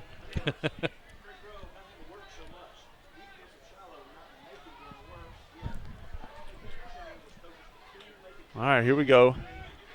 Here is. They're going to be in their shotgun set. Reese, he's looking, rolling to his left. He's got him. He's gone. Oh, and there, Galton went up in front of him that time, and he completes it. A little late getting there for Galton. From one from one 35-yard line to another. They're probably going to spot it just inside. So the receiver that time, Brennan Fogelman. That kid has, I think they said, like a 4.5, 4.6 speed, if not even faster than that. He's a pretty quick kid. Got a little deep there. 30-14, Prairie Grove. You know, here we are in man-to-man coverage, but then our safety's going to roll back up over the top. Oh, thank just goodness. Off the fingertips. Boy, if that could have been a little higher, right? Johnson could have got that one. Second down. I'll tell you what. I'm sure that receiver's thankful it wasn't a little lower, and Johnson could have got him. What's happening, too, is we're getting some pause on it earlier, and our hands were up. We haven't. The other thing, we're not – Reese has got time to throw. Now, he releases quick. Yes. But we're not getting – he's having plenty of time to throw right now, and now Prairie Grove – and here's something like you said we're doing different. We are playing our two top safeties up there, 10 yards from the ball. Typically, we let Zeke come in and play run support, but we're going to put him back. And nice play that time by Disney. He was behind Disney. Disney able to recover and knock it down, making it 3rd down and 10. He kind of swatted at it. I'd like to see him keep his hand up there and try to knock it away. He kind of just swung a windmill and made contact, luckily. But the thing is, right there, you're just glad he knocked it down. I think that was coverage on Roth. Well, I don't even think, I'm not asking for an Odell Beckham Jr. catch or anything. I'm just saying, you play that ball until you know it's on the ground. And now another screen. Almost by Disney. It's going to be 4th down now. To Prairie Grove, after giving up the big play, it's 4th down. This is, again, here's where you said it. Getting them off the field is important, and now it's 4th down. They're going to put their big fullback up back in, number 41. That's Lorenzo Lopez. He's going to be their up back. And now, boy, I'd like to see a little more help over there. They like to run behind that guy at times or do a little, misdirection throw to that side. Watch him coming to Lopez. See? There he is. He sets up. He's got it. And a great play. Nice play that time by Shiloh. Again, we're not able to get him off the field when we had good, again, 3rd and long, 4th and long. Got to take advantage of that, us playing good defense there and then getting them to a long distance and then giving it up. And he had too much time to throw that time. He had plenty of time to get rid of it. That was a pass play that had to develop, so he's able to get away. And now Shiloh getting close. And they're going to give it to Carruthers. We got him in the backfield. Got him in Cole nice Walker. Play. Cole Walker and also Big Jack Stone. That's why they're throwing on us. We're pretty stout on the run right now. They're having their opportunities through the air, so they're gonna probably continue to throw on us pretty regularly and just try to keep us honest. Maybe a play or two a series, but they're gonna throw the ball right here. Well, I'll tell you what, those receivers are tough to guard man-to-man. I mean, we got guys that can cover man-to-man, but I'm telling you, man-to-man all night long is a tough challenge. Oh, and you see they'll put in someone like, I think that's number 12. No, it's not number 12, number 13. And he's a little guy, 5'9", 160 pounds, but he's a speed demon. And now Carruthers, he's got a little room this time. He's going to get in. Shiloh gets in, and it's 30-20. And this is a big play here to determine whether it's a 1-score or a 2-score. So give them credit. What they did there is we stuffed the run. They came back to it, Ryan. Good play call that time by Shiloh. Yeah, and they didn't run up the middle. They ran to the outside, and we didn't have anybody out there. We're very focused on our pass coverage right now. And they're not making yards up the middle. So, great play call. Love to see one of our linemen maybe get out there. Our linebacker Reed to that side instead of just playing pass so strong. But they've been passing on us, so. No, here's a big play here. Is it going to be a 1 or 2 score? And he's rolling. Can we get him back Cole there? McClellan. He's got him. Good Cole job. McClellan, good job. It's still a 2-score lead for Prairie Grove. Good job, Cole. Well, here's Ryan. Let's take a break. We'll be back. It's 30-20 Prairie Grove. Of Prairie Grove High School Athletics, and also proud of their huge inventory, both new or used. You'll find what you're looking for at Everett Chevrolet. Are you looking for the most dependable, longest-lasting full-size truck on the road? You're looking for the Chevy Silverado, and they've got them. How about the Chevy Camaro? How about the Chevy Corvette? It's all waiting for you at Everett Chevrolet. Family-owned and customer-friendly. Everett Chevrolet, I-49 at Elm Springs Road. Everett Chevrolet says, go Tigers. Everett Chevrolet, proud sponsors of Prairie Grove. Years, the Lugan Fuel name has served the area of Prairie Grove with honor and integrity in a family's most dire time. 4 generations of excellence in service. All aspects of caring for your loved one are handled with tender care, as well as with the honor and dignity they deserve. Okay, we're back as Boo prepares to kick off. Prairie Grove needs to still watch for that onside kick. Just because it didn't go 10 last time doesn't mean it won't go this time. He's going to do it again. Oh, they took a guy out. He can't wait on that ball. He has to go and get it. Well, you can't wait on that like that. I think they're going to get the play. Let's see. They're going to get him for knocking the player before he can play and make a play on the ball, I believe. I don't know. They're talking about it quite a bit. Yep.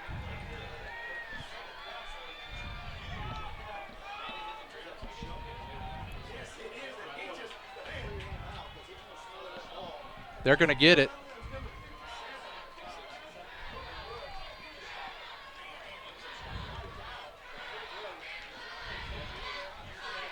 Well, you knew it was coming, and I'll tell you, executed to perfection there. You almost hear in your Prairie Grove, and their lineup kick. You might as well get in your now. I think Epster's going to call a timeout to talk about it a little bit.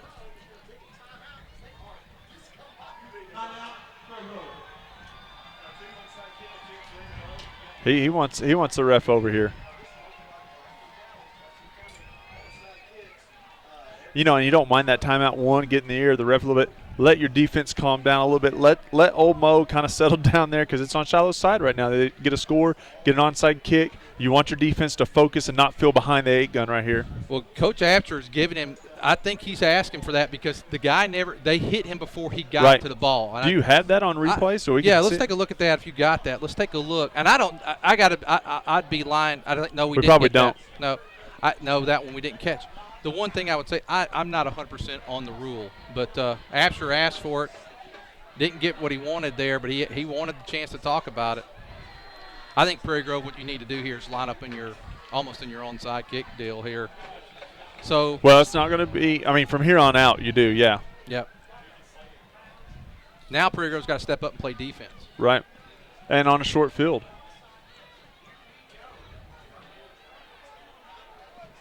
.10:09, Prairie Grove still leading 30-20.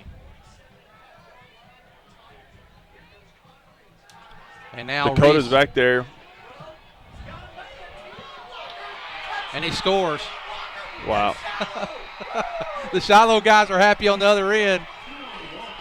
It's 30-26. So just like that, and I told you, Ryan, we had to keep the pressure on. And a couple big plays by Shiloh, they earned this back earned their way back in the game, 30-26. So now they'll go for 2.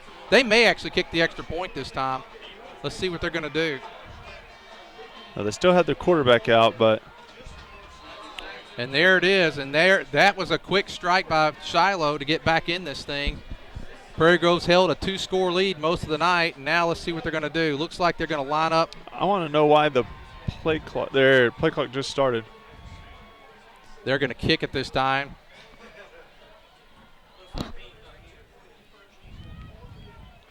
And now it's 30-26 as Shiloh prepares to kick the extra point. Kick is on the way, and still gets it through. It's 30-27, and Prairie Grove still has a lead, but Shiloh has closed the gap. We'll be back after this.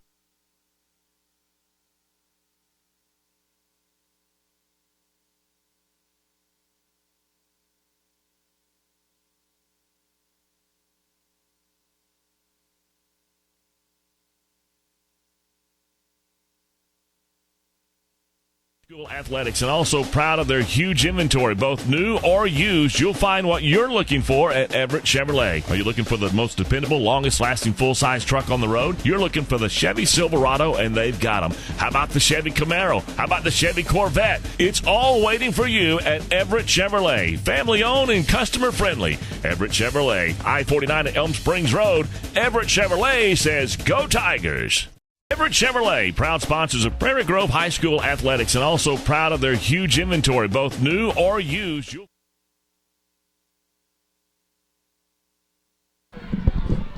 Okay, we're back, Ryan. We talked about it. You might as well get in your onside kick if that's what they're going to do. And you saw it coming last time. And even if they kick it deep, you got Falk back there. And here we go. And let it go out of bounds here, and we'll take it to 35. Yeah, that'll work okay.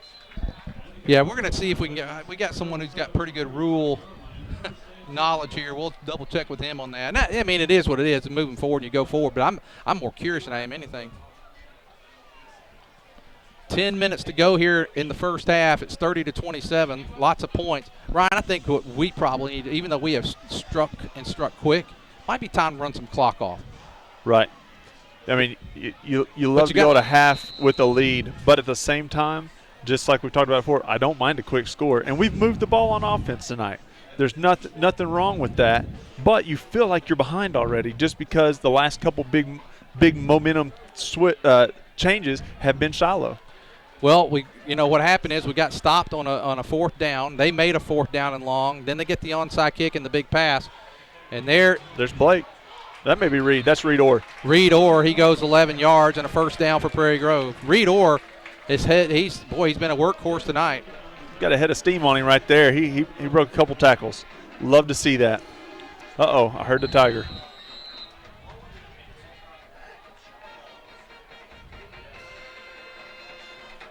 All right, Fiddler's going to run the play in, and we're going to break the huddle here at about 10 seconds. Hustle up to the line and get going again. Trying to run clock. I do think we've tried to run the clock tonight. We've just scored big. A couple of them been right up the middle, and there it is right before. There's Falk. He's got room again, and there comes Blake Falk around the corner. Beat him to the outside, the stiff arm right there, and he stops. And Falk just keeps going. He's in Saint territory at the 43-yard line. So Blake Falk really just kind of manhandled him that time on the stiff arm. Great effort right there by Blake. And really had a chance there at the end. Good pursuit by Shiloh because if not, Blake breaks that first tackle, and then the second, then he's gone. But luckily they had guys still coming, so that's good. Disney will run the play in. Again, 15 seconds. We'll call the play, hang out, talk about it for a second, break the huddle with 10 seconds left on the play clock. Got a split to both sides.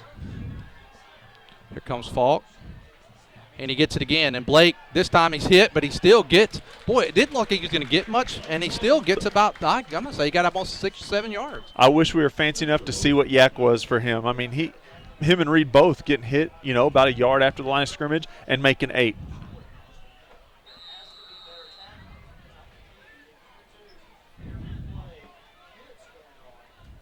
Well, this is probably the most time it's run off a clock in a while with no score. 8:25 to go here in the first half. Prairie Grove hanging on to a 30-27 lead. Had as much of a lead at one time at 24-6. And since then and there is. There's Falk out of the backfield. Falk out of the backfield. Oh, he got tripped. Did he get tripped or did he trip himself? I think he started falling himself and just went ahead and I think he was going to make a move and kind of slipped up there a little bit. And I wonder if that goes back to the little injury that you said he had. And it's his left foot, so, if he was trying to cut right there on his left foot, that's where he's going to struggle a little bit. You notice most of his stuff is coming to our side. Most of his cuts would be planning with the left to come inside, but he's running to the outside, so a lot of your weight's on that right leg. That one's to the opposite side of the field, and he gets tripped up a little bit. So you're right. That could be the issue there. Because he had room. I didn't see anybody touch him, so. He jumped over the guy there at the end that I think he was trying to juke, but no, he was not touched. 26-yard line, Prairie Grove. To be honest, I like Blake's chances against that guy. Yeah, I did too. Blake had about 20, 30 pounds on him, if not more. Anthony Johnson at the tailback. And it's going to go to Johnson. And Johnson running the hard, the sophomore. He gets a good, tough 4 yards. Great job right there. They blitzed a linebacker through the line. He gets through. Reed Orr picks him up in the backfield, and Johnson runs right beside him and still makes yards. They had a linebacker right where we were wanting to go. They're going to run Dillon back to the sideline to get the play and then run him back out there. They're putting him in at split end quite a bit. The only issue I have with that is, will he get tired? We haven't played this many snaps all year. We're down to 10 seconds on the clock. We're down to 7 minutes and 10 seconds to go here in the first half. Prairie Grove There is Falk. There's Blake. Blake. Oh, Blake. come on, Blake. Come on, Blake. Come on, Blake. 6. Blake No Falk. laundry. Give him 6. And No there laundry. we go. We're good. And another touchdown sponsored by PG Telco, and it's 36-27. Whew. Breathe a little bit again, but with 7 minutes left, we still may see some more points tonight. How much time do we run off the clock there? Because that was our longest drive so far. 3 minutes exactly. It was 10 minutes. Our to 7 longest minutes. drive was 3 minutes. We've had drives before that take off double that. We ran off 3 minutes on our longest drive of the night. I mean, that's just absurd for a wing T ball control team. 7 minutes to go here in the first half, 36-27. This is, I don't know if you're Shiloh, it's probably reminiscent of your Charleston game. This was although they were beating Charleston, now Prairie Grove going for 2. He drops, he's got Big Sainer, he gets it, and he got it, Nice. 38-27. Let's look at that one again. Dylan right there in the back of the end zone. They just throw it up, and he's able to go get it. And that's what you like to see when you're throwing it to Dylan. And now let's go, here he goes, here's Dylan, here's the play. So it goes out. I thought he was almost ran out of real estate back there, but there's Sainer. He goes up high. That's what you want to do. You want to. He could. He got that up a little higher. tippy-toed that right in there. Well, there goes the 2-point conversion. Another touchdown sponsored by PG Telco. We'll be back after these messages.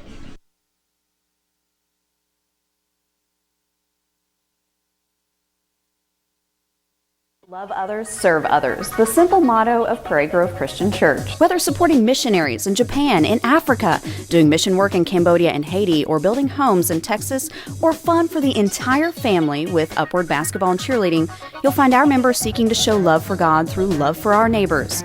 If you are looking for a church home, we invite you to experience PGCC firsthand. We have convenient service times on Sundays at 9 and 10:30 a.m. All right, we have let's go exciting ministries for your children and teens. Prairie Grove Christian go back. Church, serving Western Washington County. And here's the kick. Whoops. Little squib kick there by Galton. Going to be fielded about the 20. Get back to live action. They're going to field it. And what you missed right there, Galton kicked off, had a little squib kick to about the 20-yard line, and we're going to make the stop right there at the 26. So good job on that right there. Getting the ball low, getting a chance to get back there, and making the tackle. Now what Prairie Grove has to do here, Prairie Grove needs to play some defense. There's some. Oh no, he's just.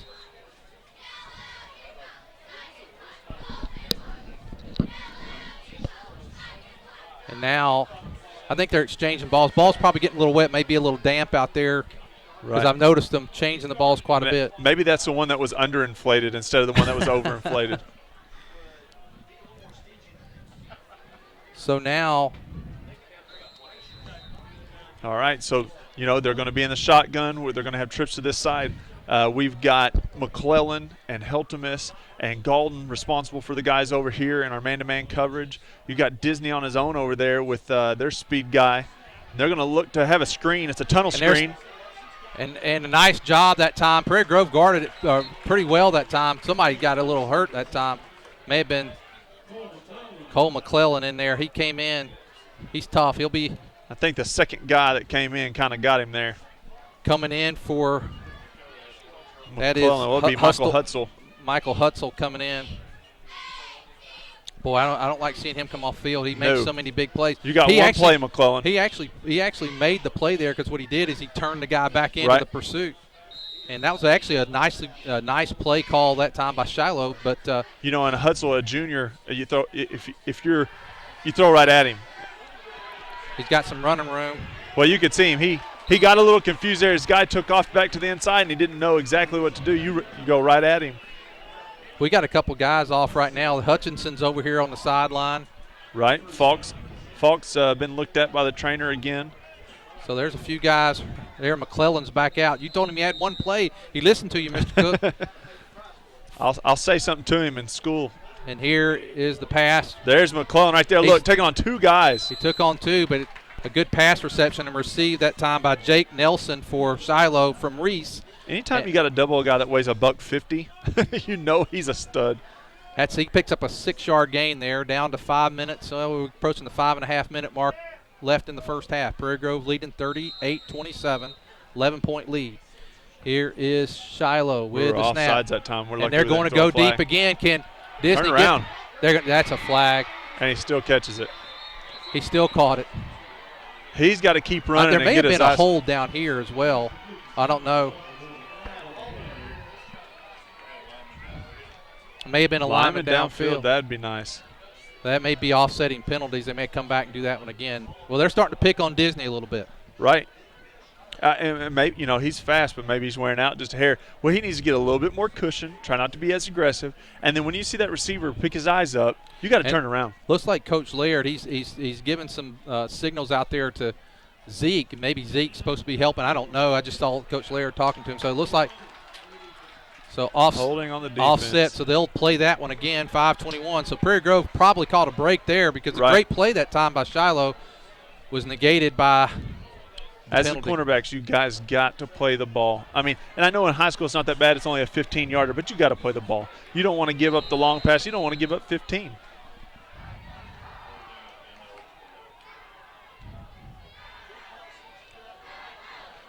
So now McClellan going to the other side. Coach Laird's audibling as the Shiloh coaches are sending in their Prairie Dog play. We're defensively audibling too. We're stacking the box here. 2nd down and 4. We need to, other than the extra point, I don't think we've sacked Reese tonight. That's going to hand off to Carruthers, and we got guys there. Get him though. There we go. Sainer had him first. Good job. He got him slowed down enough for several of the Tigers to come help. He may have lost a yard on that one. Well, they're going to mark it back to the original line of scrimmage. Let's see where they mark it there. Good job there by Laird. They audibled. He audibled into a run-stop defense right there, and they hand off the ball, and we have 8 guys right there. So. Well, he did. He lost about a half a yard, so it's going to be 3rd down and 5. Ryan, here's the thing with this game. With the way these two teams are scoring, they're going to go for it. I mean, if they don't make it here, there's 4th down, they're going because two teams really haven't stopped each other most of the night. There's been a couple of times penalties have slowed both teams down a little bit, or Prairie Grove particularly. And now they're bringing a little pressure this time. And that time. Good. A little high. He tried to jump up and get it just a hair high, so that's good for us. Actually, he mistimed, I think, the jump a little bit. Right. Because it seemed like he was kind of coming down when it was going past. That guy definitely has the length. I think that's Jake Nelson. I'll just read it after. He looks a lot taller than the 5'11" that he's listed over here on the play sheet.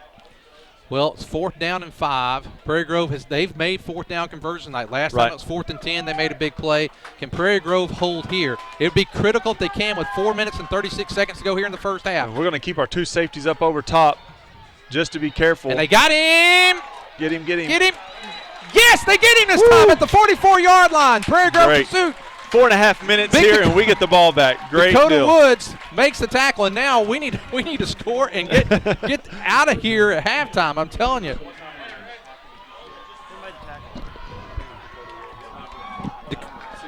57, Dakota Woods on the tackle. Boy, what a battle this has been tonight, Ryan. And I'll tell you, both teams. I'm going to credit one thing. Give credit where credit's due. Both teams are playing well. Right. Both teams are being aggressive. These coaches want this game. You can see the various chess moves they're making. Right. And I'm telling you, Ryan, neither team getting down either. No, and both teams have been down or had a momentum going against them and have stepped up and answered the call. And there's Blake Falk around the right side. Look at Falk. Blake Falk again on the carry. He breaks more tackles, and Falk just keeps carrying guys inside the 25 down to the 23. Them gold shoes got some magic in them, man. He just keeps going. And Flash is flashing tonight. You can hear the Shiloh guy saying, wrap him up. Yeah. And he's right. And they are wrapping up. Yeah. He's breaking the tackles. His legs never stop. Yeah. You watch that guy run. His feet never stop. Well, he gets the first down, does Falk, and big Dylan Sainer. We have not utilized. We still have him to utilize. We haven't utilized him a lot. But why, really? Why yet? Yeah, why yet whenever you're running the ball as well as we are tonight? And, we haven't thrown the ball just as great as we have in the past tonight. We've had one or two, that were a little off. Not bad, a little off. So we might have illegal motion there. Yeah. Yeah. You saw. And, again, I don't want to see a penalty stop our drives. We're down to 3:52 to go. Dang it, guys. Because what you want to do is you got to let your receiver set there before he takes off. But we called a timeout instead. Okay, we got it. So we have no timeouts left, though. It's all right. We saw it, and we called the timeout. I'm okay with that. So Prairie Grove gets the timeout in time with 3:52 to go. Ryan, ideally you score, hold, and have that 3-score lead going into the second half because I mean, with Shiloh's onside kicks and everything else that's going on tonight, I'll tell you. They've gone for it on 4th down, and they've done the onside kicks, taking a page out of the Pulaski Academy playbook here. Coach Kelly's been tweeting them. Well, wow, it's 38-27. Prairie Grove leads. Ball's at the 22-yard line of Shiloh. 1st and 10. We did get the timeout before the penalty was called. It's been great awareness by the coaches there, because that's 5 yards. You're automatically at 1st and 15. Not that we don't have great field position, but it's hard to overcome those penalties to start drives off like that.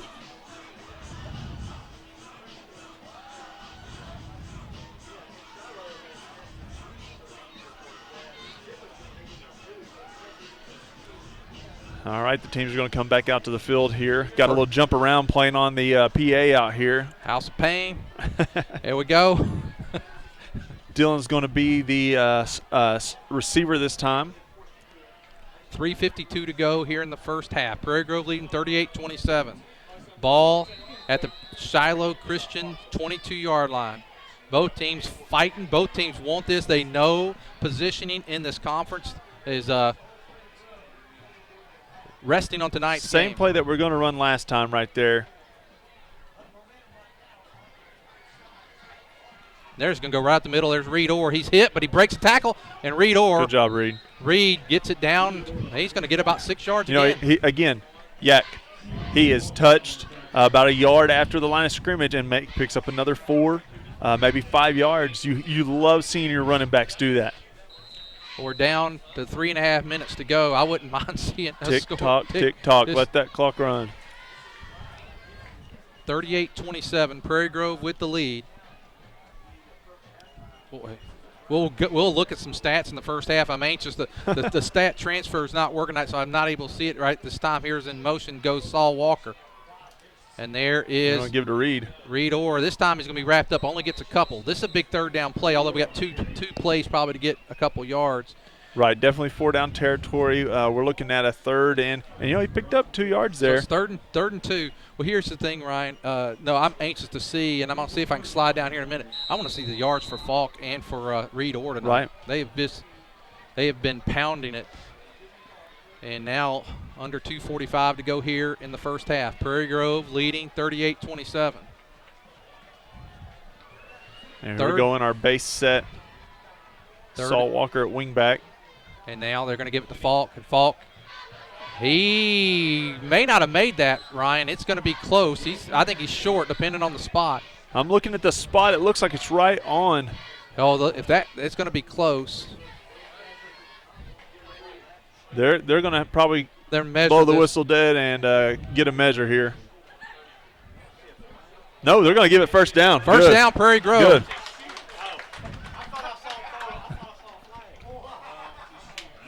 I did too. Someone said they thought I saw a flag. I thought I saw one as well.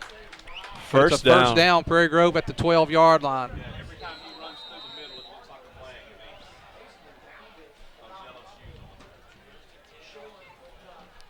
Heltemus is going to come in.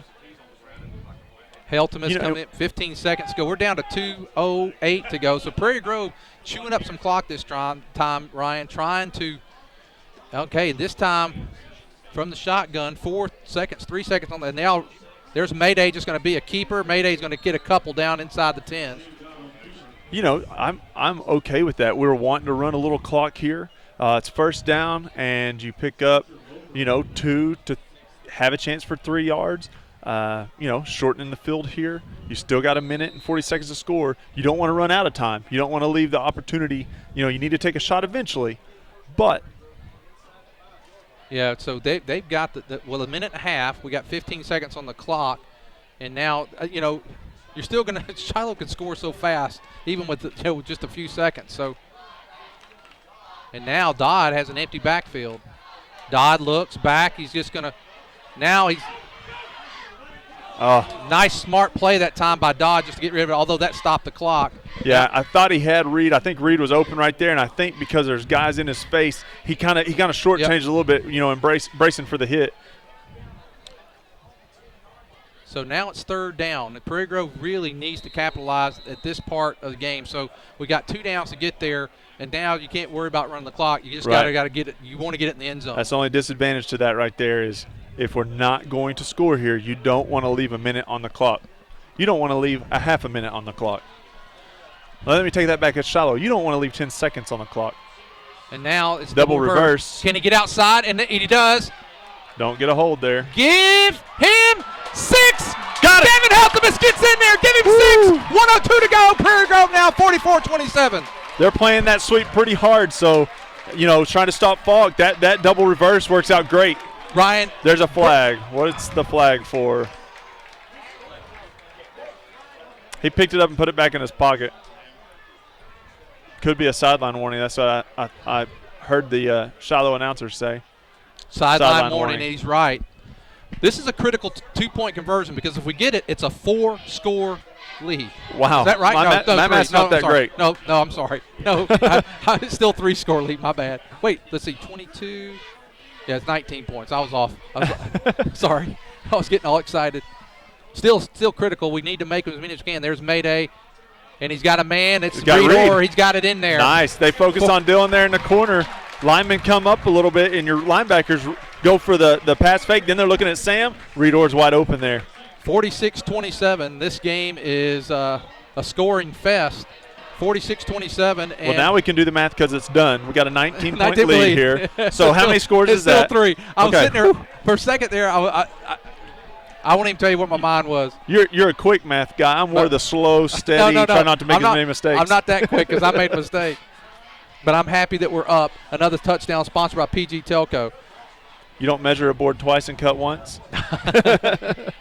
Well, oh, boy. The type of service, the monument, every single aspect is handled with that special Luganbuehl care, including the opportunity to work with them on pre-planning. If you have any questions, please call 846-2141. That's 846-2141. Lloyd Wayne Luganbuehl, Stacy Luganbuehl, J.C. Dobbs stand ready to continue that Luganbuehl tradition. For more information, they invite you to visit their website, luganbuehl.com. 42, Michael Hutzel. For over 100 years, Anthony Johnson. 4, Zeke Laird. 44, Cody Hoskins. Saul Walker.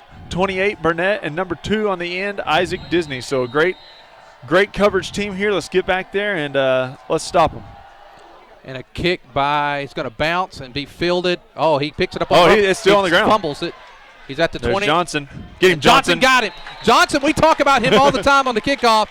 He's going to tackle Crothers right about the 26-yard line. So with 54 seconds, Prairie Grove needs to keep Shiloh out of the end zone because they get the ball to start the second half.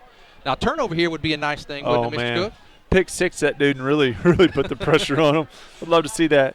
Watching that play right there, I hate to call him out. Zeke Laird, he gets a real late hit. Whistle almost blows, and a guy takes him to the ground. He was kind of looking around like, really? Did that just happen? It was back from the play. Officials didn't see it.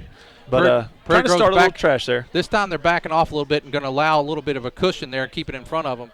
Here comes Cole McClellan, and he's coming. And they dropped the pass, so it's incomplete. You like to see Zeke playing over the top of Disney right there. Neither Zeke, not a speed demon, but super smart kid.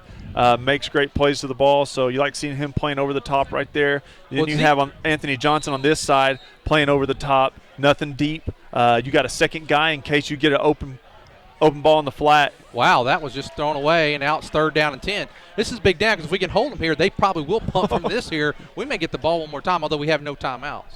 Right, but you got a chance to throw it deep. And you got Big Dylan Senior down here. We haven't thrown a deep pass tonight. We've thrown a couple, in that mid-range right there to Falk coming out of the backfield. But we haven't had the sideline squirting down, deep pass. Big play here, and now he rolls, and he's in trouble. Woo! Cole Walker gets him, and Cole Walker helps him up, as does DeMarcus Cooper, and it's 4th down, and now they're going to let the clock run down. Huge sack right there by Cole Walker. Boy, you'd love to have a timeout right now. I know it saved us from 1st and 15, and we scored. You'd love to have a timeout right now.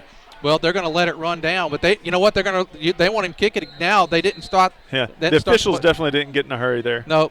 And that's going to do it for the first half. Which I'm okay with that. I'm okay with that. Prairie Grove, let's see what they're going to do here. They may throw the ball with 1 second left and take a shot at it, Ryan. Why not? Here, kitty, kitty, kitty, kitty, kitty. That's what I'd be saying. No, they're going to just take it. That's okay. it. Sorry to say.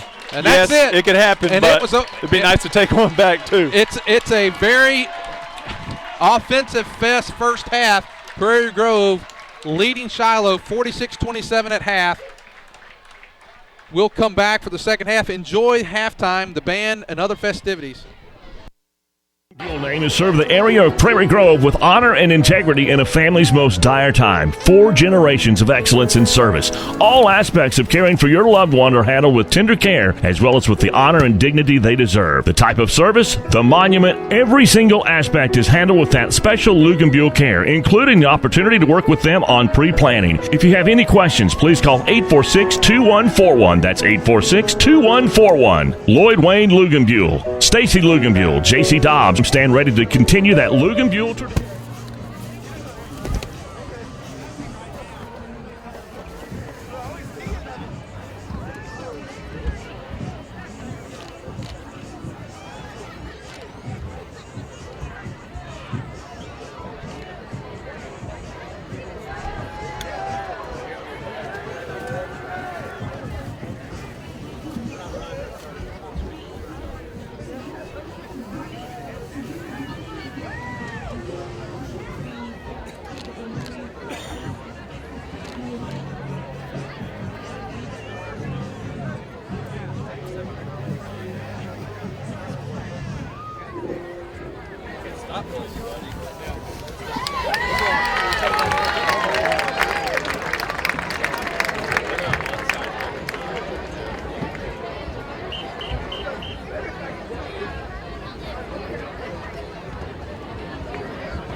Ladies and gentlemen, please welcome to the field the 2015 Shiloh Christian Marching Band.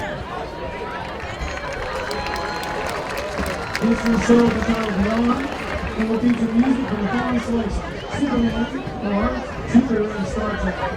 Interception. For trumpet soloist Zach Fincher, trombone soloist Finley Fincher, and guitar soloist Mario Cup and Rachel Breeden. Drum major Zach Fincher. Is your band ready?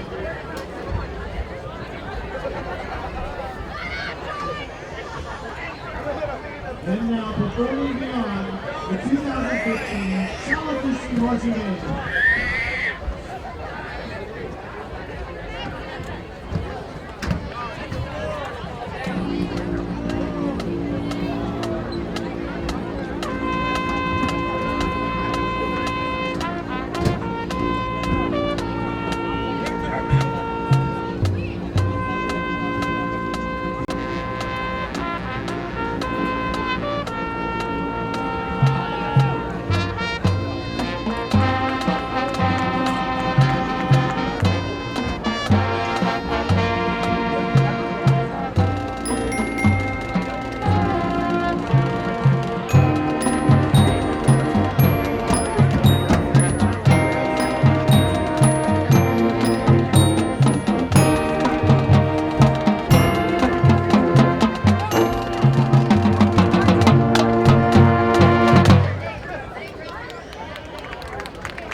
The winner of half the prize tonight is ticket number 455291. You are the winner.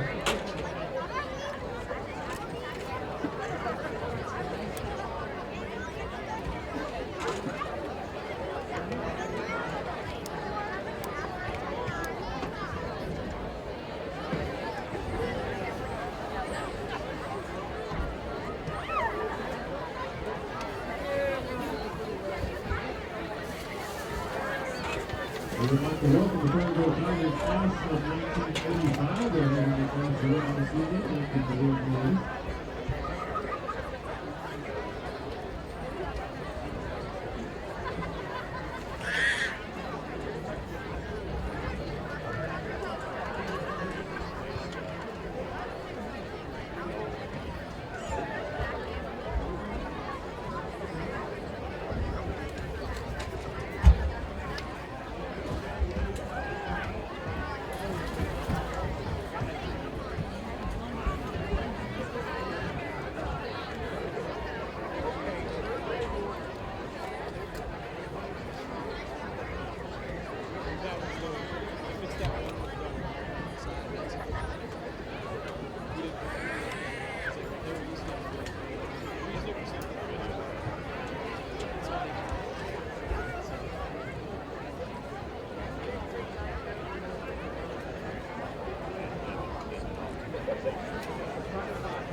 Exterminate! Ladies and gentlemen, we direct your attention to the field where the Prairie Grove Tiger Marching Band is preparing to present their halftime performance. Our drum majors, appearing as the Doctors 4, 10, and 11, are Mark Fox, Kaylee Hassel, and Danielle Hall. These Doctors have traveled in the TARDIS back to 1969, where Doctor Who encounters the music of rock band The Who. Using their combined powers, they will try to defeat the evil that is corrupting the timeline.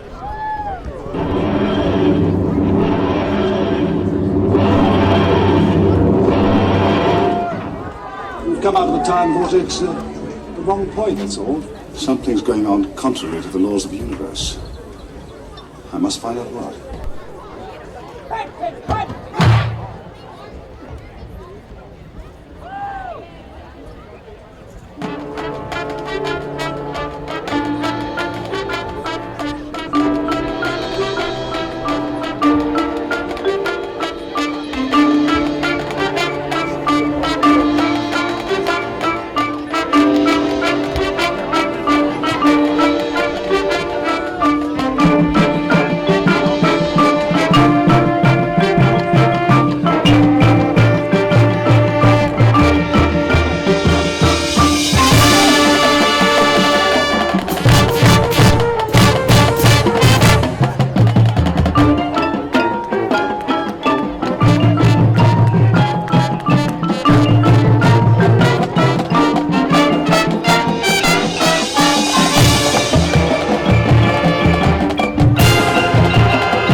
detach from a non-linear trajectory. It's more with the wobbly, play-away stuff.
Okay, we're back. We're going to go through some stats for you real quick in the first half.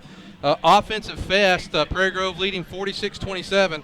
Total offense, Prairie Grove with 278, Shiloh with 292. But one of Prairie Grove's scores, Ryan, came on a kickoff return. So that's, there's a 80-something yards that we get negated a little bit. They've had more possessions because of the onside, or the same amount of possessions because of the onside kick.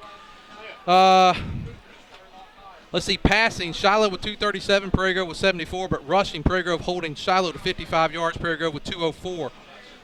Receiving I'll take that. Yeah, absolutely. First downs, Shiloh 13, Prairie Grove 11. And then individually, Sam Dodd 2 for 5, 74 yards. Blake Falk 9 carries, 116 yards, averaging 12.9 a carry. I think he's got him for 2 touchdowns. I thought he had 3. I may have had one wrong. Gavin, he had that 2-point conversion. That's also. what I'm thinking of. That's what I'm thinking of. Let's see, Gavin Heltemus with a touchdown. Reed Orr averaging 15 yards a carry almost. Yeah, he's got Gavin's got 13 yards a carry. I mean, he's got love to see that. Yeah, 5 carries, 73 yards for Mr. Reed Orr, the Bronco Bull. Receiving yards, Blake Falk. There's another touchdown. That was his third one. He has 2 receptions for 74 yards. One thing that's missing tonight in this big game is no receptions by Dylan Sainer, except for the 2-point conversion, which aren't counted within the stats. There was one other time they were trying to go to him, and they had great defense on him, and we took a sack. Shiloh's quarterback tonight, 7 of 15, 126. Yes. No, I missed that one. Sorry. Thank you.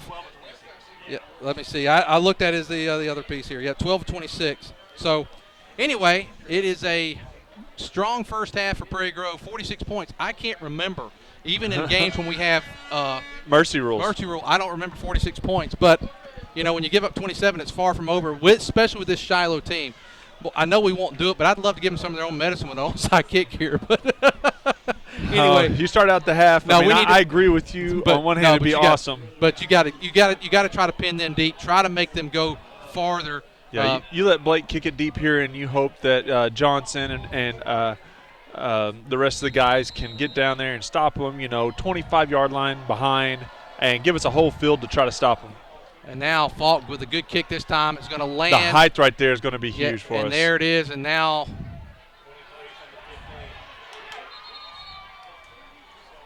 was that Crothers or was that Crothers? Yeah, it was Crothers. And he gets a good return. And now he's going to go out of bounds. If it's where the white capped official is, well, they're going to mark it right at the 40-yard line, it looks like. So Shiloh gets good field position to start the second half as we just get underway. So then, like you said, go ahead and do the onside there. But, I mean, no, you like Blake kicking it deep, and deep. your chances you know what, he caught – one of the things he did, he caught the ball on the run with momentum, so he had a lot of momentum to get going. And now Reese from the shotgun, Crothers in the backfield with him. And we start the second half. Here is a run play, and he's stuffed right at the line of scrimmage. Good job. You got Dakota Woods, Hutchinson's there. Sainer's there. Sainer was actually kind of standing on that other side waiting for the quarterback to pull the ball and take off, and then realize, hey, he's got it. That guy's got it. We got 2 guys getting him. Let me go ahead and finish this off here.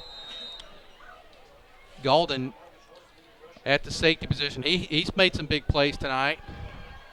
He did. We've played a couple safeties back there. We've played the 2 deep safeties a lot. Now we're going to go with the 1 deep, mixing it up here. We're going to send Dakota on the blitz. And now we got him back there. We got pressure back there. Good job. Good job by the Tigers. They bring some pressure. There's Sainer, there's Hoskins, and Cole Walker all in there. Doesn't give Reese a lot of time. And, hey, you got one guy over the top. You better get some pressure on the quarterback. You better not give him all day back there when you only have 1 guy deep. So great job right there on our interior linemen and linebackers getting through the line. We're just getting started here in the second half. 10:50 to go here in the third quarter. Prairie Grove 46-27. Third down and 14 for the Shiloh Christian Saints. Been a barn burner so far tonight. Both teams running up and down the field. But Shiloh going to add an up back on this set after we brought pressure last time. And now he comes out, and they got a little time on the swing. We're going to get more guys covered. Big down. Cole McClellan. He gets a little run. Look at Cole McClellan. Tuck that ball, buddy. Tuck that ball. Stays on his feet. Going. He's down to the 33-yard line. Cole McClellan with the interception and a strong return. Shiloh that time, they put everybody kind of back in the backfield, bringing Lopez there to have an up back. And that way they have extra protectors, and we've got extra guys back in coverage. There's a Great flag job back here. Let's see. That may be a block in the back of some sort here. Yeah, block in the back. It's going to be back here. So Prairie Grove will have the ball, so they stop them. But now the ball is going to come back. Instead of having it at the 32 or 33. I mean, we still take it, but darn it. That's almost like a punt, really. They're going to mark. So Prairie Grove will still get the ball at their own 38-yard line to start this drive. And this is critical because now. I wish we had that on replay. I'd love to see. Love to see how effective that block in the back was, or how legitimate it was. Well, you know, the thing is, we get the turnover, we stop them on their first series, which is what you really want to do because there was an opportunity for them. Now a score here really. It's almost like they just kicked off to us. It's almost like we're starting off the second half. They just kicked off to us, and here we go. Which is kind of fair since they got the onside kick earlier. So anyway, first down and 10 for Prairie Grove, ball at 38. Mayday Dodd under center in our base set. And they're going to give it to Falk. He's got room. There's Blake. You know what Blake's doing is he's making that cut quick. Right. It was, he didn't string that out. He saw the hole. He went there. He picks up about 7 yards, maybe a little more. Good adjustment. You know, a lot of times on the sweep, we got a guy running a 4-4. We're trying to get to a corner and outrun everybody. With Falk, we have a bruiser. We have a guy who's got a little flash. Don't get me wrong, but he can hit the hole. He can hit a guy. He can make a couple tacklers miss. And not from jukes, but from hitting them hard. And so we're running more of an inside sweep there. Love to see that. Clay Fiddler split out to the right. Now in motion goes Saul Walker. Prairie Grove now just going to give it to Reed, the Bronco Bull. Or he's going to be close to the first. I think he's a little bit short, depending on which one. If this is the spot. Their safety, Brock Veras, he comes up to make that tackle. He becomes the nail. He gets him down and stops him from getting the first. But he took the hit on that one. Reed gave it to him. So it's third down and less than a yard. Prairie Grove needs his first down. And I'll tell you what, first downs and the clock. Sneak. Yeah, I think you just go here with a quarterback sneak. I think you do it twice, to be honest with you. I mean, with a quarterback the size of Mayday Dodd, you just go ahead and try to do that. And they still only have 4 down linemen there. I think it's there. And they're going to quick pitch out to Blake Falk, and Falk, wow, that tackle, he's still not there. Now he's got it. He's got it. I tell you what, that was a little bit, when he took the step back, yeah, the guy he wouldn't have got it if he would have got tackled. But a good play. Prairie Grove gets the first down. We'll take it. 8:56 to go here in the third. Prairie Grove with the ball in Shiloh territory at the 45. I don't mind the quarterback sneak there, though. A little safer. That one, you might not get the first down. Well, yeah, I was a little nervous here. Good job, Blake, making a guy miss. Again, it's Gravett 15-6 with 5:44 left in the game. It was 2-0 at halftime. Wow. So a little surprise there as Gravett leads P. Ridge. And so now Prairie Grove. We got a split to both sides. Saul Walker goes in motion. And there is Falk. Blake, boy, they got him that time. That's really one of the first times tonight they've really bundled up Falk. And he gets no gain that time. They blitzed that side a little bit. They had Dakota on his heels a little bit back in the backfield. Dakota, really great pulling guard right there. And when they shoot that gap, he tried to take that guy, and he lost that battle. Well, again, I want to recognize our East Lab students. Ben Lowe, Nolan Ledbetter now running the computer for us tonight. Miles Eubanks, our IT man here. Heath Whitley, our new East Lab instructor, and Alex Nacho Henry. He's disappeared again. He must be he's on the camera now.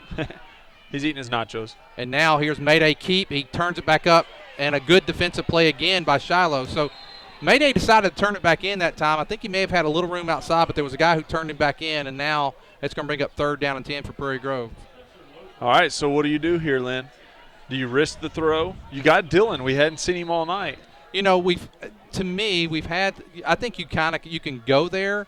But you know what I would like right here? I think I would like the play that we ran when we ran Cooper against Charleston. Okay. Was it Charleston? Yeah. Or where we had Cooper? We had a touchdown. I know we did it in West Fork. It was West Fork. And I wouldn't mind seeing that, although in motion goes Saul Walker. Straight drop. It's going to be a pass. He's got Sainer. Big Sainer's got it. Big Dylan Sainer. Give him 6, and Sainer with his first reception tonight is a touchdown. And Prairie Grove now up 52-27. He had him and Disney wide open on that play. Well, there you take Sainer and you throw the ball to him, and this is why, Ryan. He's a bigger target. He's got the big soft hands. Dylan doesn't miss many if he get it up for him, he's going to get it. And give him 6 touchdown sponsored by PG Telco. Prairie Grove now up 52-27. And this is a chance if we can make this, we'll have double their score with 7 minutes to go here in the third quarter.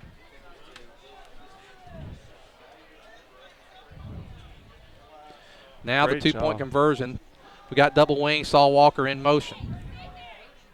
And now here's Mayday. We got a flag wide open. That's going to come back. I think illegal. I think Saul may have turned upfield a little early. Gotcha. You know, we run that right there. It's a little different because we have our wing up there on the, we have we have Blake up there as a wing, as that double wing, and then we motion our other wing back over. A little different setup there than we normally do, and so, you know, he's a little deeper back is what I'm trying to say. Normally when Saul zips across, there's not a wing back right there in the way. He is the wing back. You play the guy up tight like that, and you're going to go backwards and have that tendency to go forwards maybe.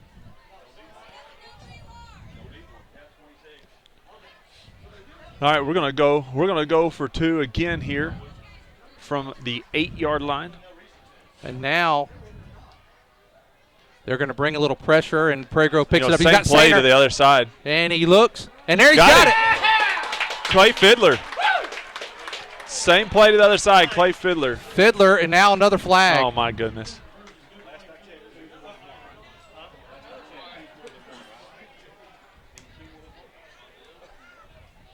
We're going to have to do it again. And this is why this game has lasted longer than any game we've had all year.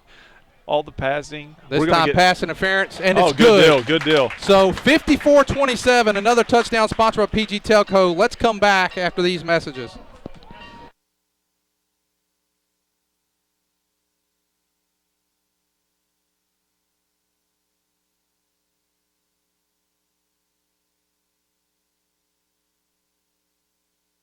Community focused on progress.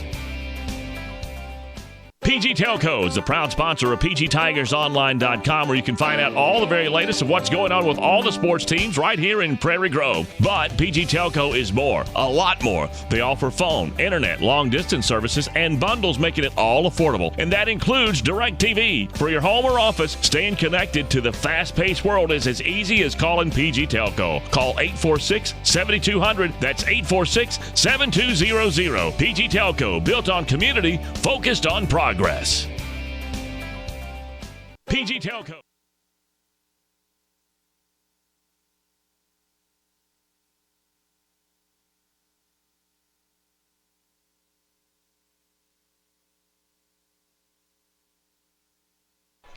All right, here we are. We're going to kick off from the 45, the opposite side this time because of the penalty, the defensive holding. And now here's Falk, and Falk kicks it deep, gets a high kick, and he fields it right at the 1-yard line. So we need to get him back there. There's some good blocking over there, and he's going to get out right about the 20 or just before the 20. Boy, when you get nice return by Crothers. He caught that right at the one more foot back, man. and they would have had to take it at 20. We'll actually get just short of the 20. So. You know, great job right there. I'm going to call out Burton right here. He took on about 2 or 3 different guys, laid a lick on him. He's hurting right now. He was slow to get up and slow to come back over, but he helped push that out to the sideline like that. I'm going to get a shout out during halftime. I went and sat by Tracy Laird, and she showed me a text from her daughter Landry. She had on a big screen TV. She's watching us. Hello, Landry. I think you're out in Searcy tonight. Here comes Shiloh with a run. Nice block on the corner. That's a good block on the corner that time. Crothers cuts back and a nice job, Galden. Galden, good wrap-up tackle. It's a first down and a good run, but Galden, the good tackle there. You know, it's funny that you said that because I just got a text from Matt Tibbett saying, watching the game at the DFW airport, could you please swing a running clock or a mercy rule so I can finish the game before I board my flight? Oh, that's great. We appreciate it. We had to take our chat down. We had a little bit of a virus, computer virus there, so we've taken that down, and we'll try to get that fixed. Reach from the shotgun. He looks back. He's got his man open. Oh, we got Cole Walker got a hand on that. Cole Walker gets a hand on it, and there's Sinclair with the pick. And now Prairie Grove. Good job, Cole. With the ball at the 32-yard line. Prairie Grove now with an opportunity with a touchdown. Let's see.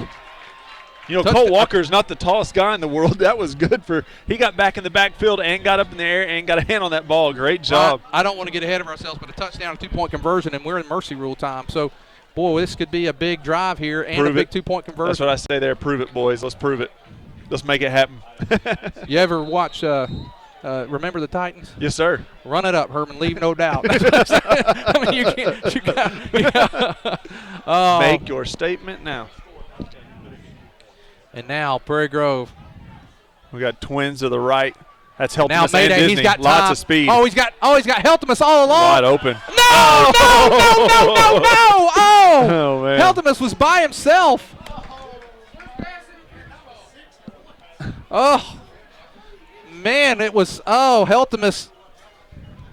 Whew. And, that's when you have such an effective running game as Prairie Grove's had tonight. You have a play-action pass game. That was wide open, and that's why. You can run something off of that. Now and there wasn't even much of a play-action there. I mean, he pretty much took it and tried to get out to the outside, but you're still respecting the run so much. And he did that little, wheel route, went up, and just didn't grab it. That's usually something Heltemus will bring down. And now there is Reed Orr, but he's hit. But, man, he drives forward. He's going to get close to 5 yards. Good, tough run right there by the Bull. And the Bronco Bull gets inside the 25 to the 24. It's going to bring up 3rd down and a long 4. So Prairie Grove almost halfway through the 3rd quarter here.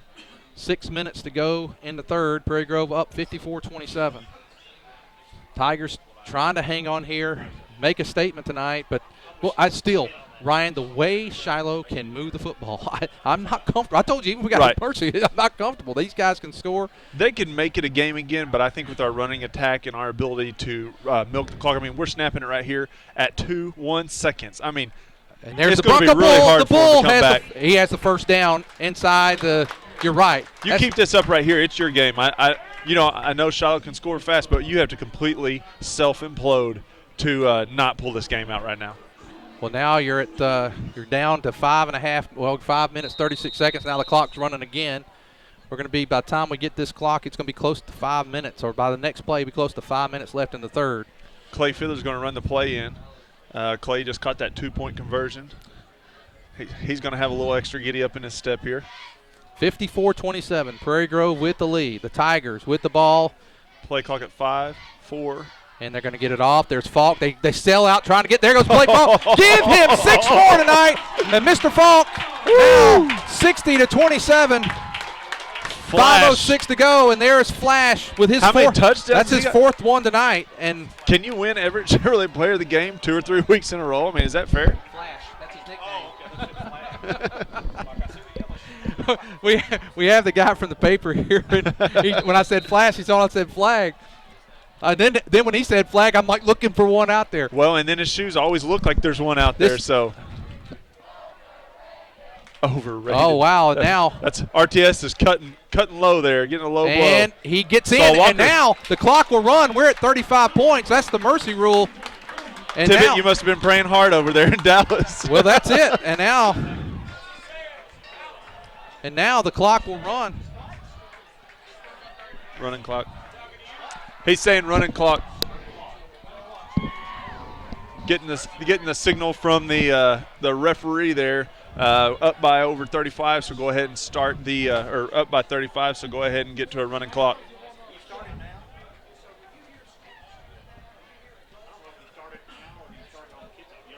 Looking for a signal from the ref to get that started. It'd be hard to run it right here while they're setting up for the kickoff, but I think after that it's pretty much a nonstop deal until Shiloh can punch it in and bring it back under 35. Well, once it runs, it runs. It doesn't matter. It doesn't. No, once they come under, it doesn't. No, it doesn't matter. Okay. They could come back and take the lead. You don't. It runs. Wow. That's an unfortunate thing there for for someone who could score as fast as they do. Well, it's about to start here at 35 points. So 62-27, Prairie Grove has really turned it on. And I'll tell you, here's what I'm after the kick. I want to tell you what I'm very impressed with tonight with Prairie Grove. There's a kick, and it's going to drop and kind of almost stop there. Now we need to make a good tackle here. There's Cody back there almost, no. And he gets out to the third. Good job, Cole Walker, making that shoestring tackle there. Now, this time there is a flag. It's not just the flash. There is a flag. Well, the thing is, it's supposed to be a running clock here. They keep stopping the clock. Let's get this thing running, guys. A lot of times they'll come up and tell you if we get to running clock. We're going to go ahead and do the motions so that we don't lose our technique, but you're supposed to keep running the clock. Now, they didn't expect that maybe, so that maybe they didn't tell us that, but I know that is one of the things that they've told us in previous games. Well, what I was going to say, I'm really impressed with tonight. Shiloh, if you'll remember, it was 30-27.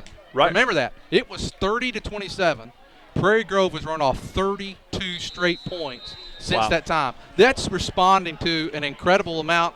A lot of adversity there. They had just gotten the onside kick and the long bomb pass, and now the running play by Crothers, and he gets the first down. He breaks away. It's up to Golden. Golden got him out of bounds. Good job, Golden. And now – Man, that was a lick by what'd you call him, Mud Dog? Mad Dog Matt Golden with that one. So Mad Great Dog. lick right there. And it's a running clock, guys. Keep that thing. I know the Dallas is following the instructions, but they're keep it. Yeah.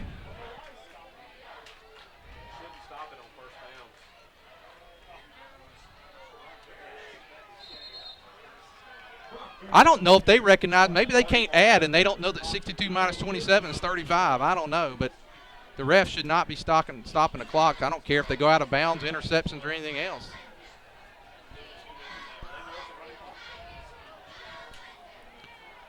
(62-27) Prairie Grove leading. Now we just need to continue to.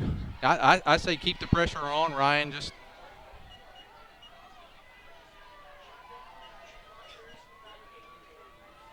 And now Shiloh going to run. He pulls. He's hit.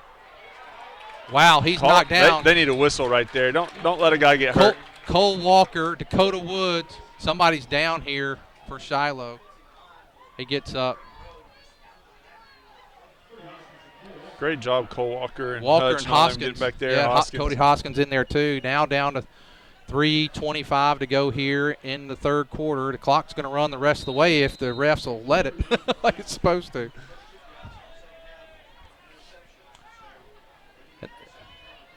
Shiloh had a couple interceptions. Both of them, one of them particularly due to pressure here in the second half. And now here comes Dakota Hutchinson. And a fumble. They're going to get it back. He got it back, but now it's going to be fourth down as Shiloh will have to punt. Long snap right there. It was hard for him to get just because the running back was in the way. Almost looked like a direct snap to the running back.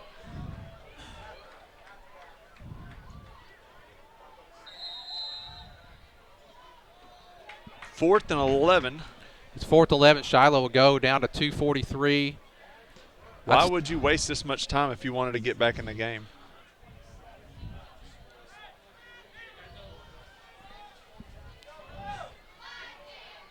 And now he's back. He's got a little time, and he's going to throw. Oh. And a nice catch. It's up to, and he's going to make it. Disney went for the touchdown or for the interception, and a nice touchdown run there. I mean, that's huge if you make that play, but, you could have made a pretty good lick. Well, he went for the interception. He almost got it. I think he was thinking 6.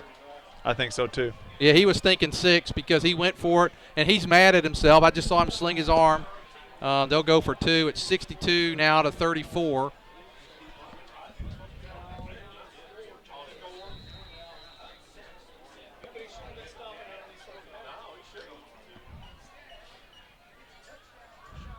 Yeah, they will stop them on a score.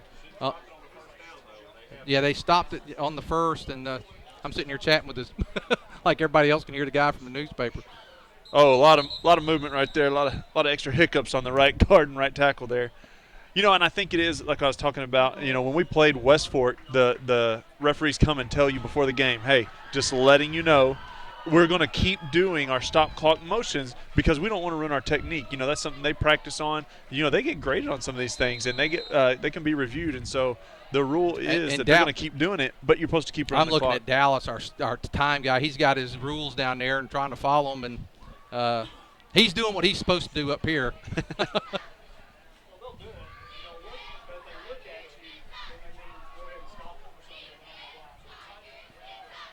So here we go. It's 62-33, and Shiloh bobbles it.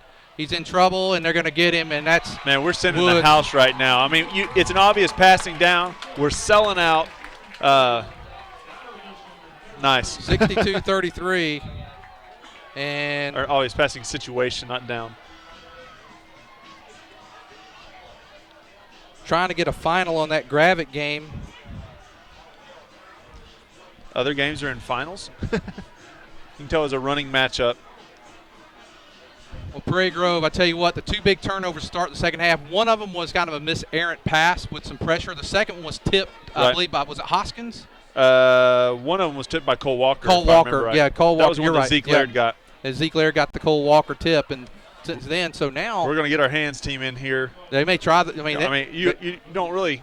If you're going to do it when it was close, might as well do it when it's this big of a gap. And 62-33, Prairie Grove with the lead. And now here comes the kick. And Jack Stone's going to get it. Stone's got it, and he gets it at the 47. So he kicked that one back into himself with his foot right there. And now Prairie Grove, now the clock's going to run.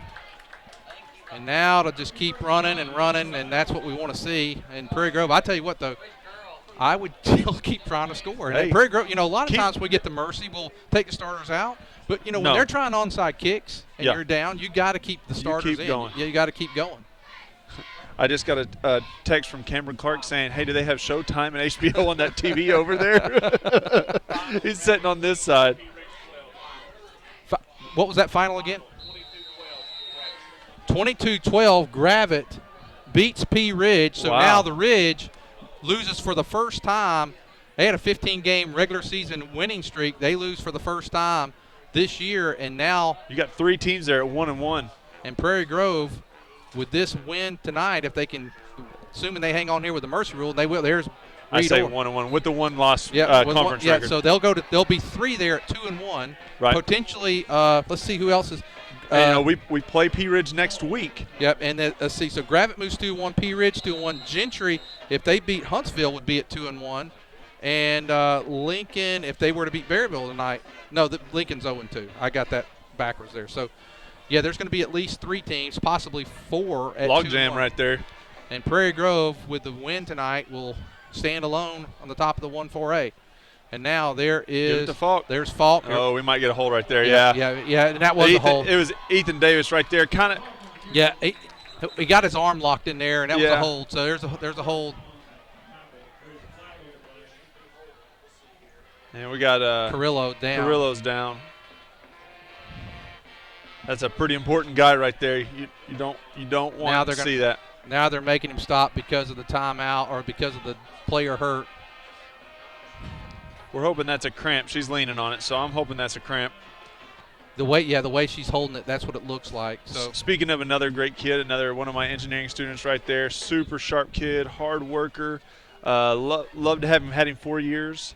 He'll do big things. He's a good kid, hard worker. Well, Prairie Grove with a hold is going to back him up. It'll be second down. I'm going to call it second and probably 17, 18. It's almost second and 20, I guess. Nope, second and 17. So he comes out into the game for Prairie Grove. That's number 54. 54. Who is 54? I don't have him on here. You got 54. him. Is that Cole Walker? No, Cole Walker's 42. But do they have to put a 54 on him to get him to play the line? Maybe. I'm not for sure. He's got the hand thing on like Cole does. You may be right.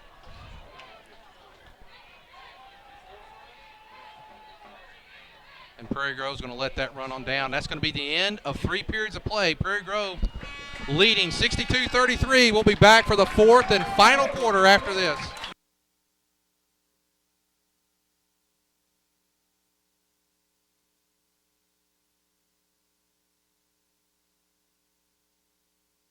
For more information, they invite you to visit their website, luganbuell.com.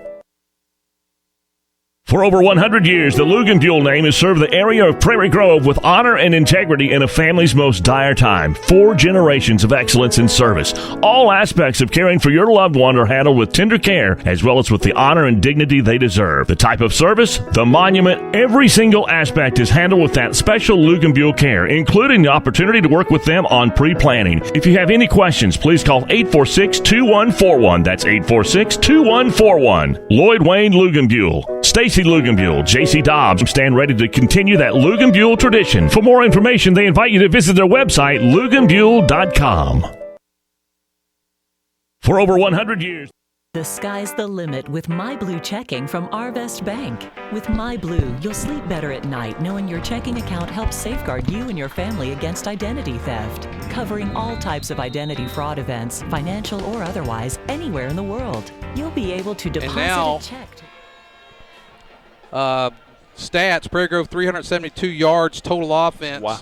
119 passing, 253 rushing. They're coming up the line of scrimmage. I'll let that one go. Maybe we'll get some more stats towards the end of the game tonight. Prairie Grove double wing set in motion to Saul Walker. Double wing.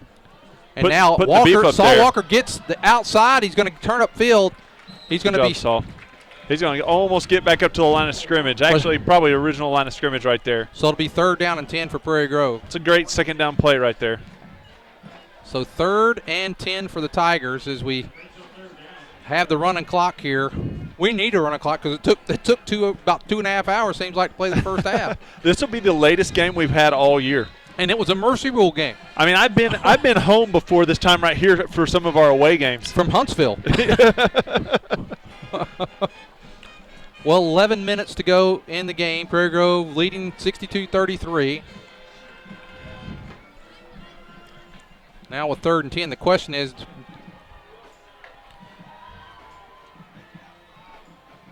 it's Kyle Sam in at the fullback position. He gets it. Fumble. And Shiloh's got it. He's got Blake to beat. Blake's going to get him. Blake's going to get him, but that fumble just goes out.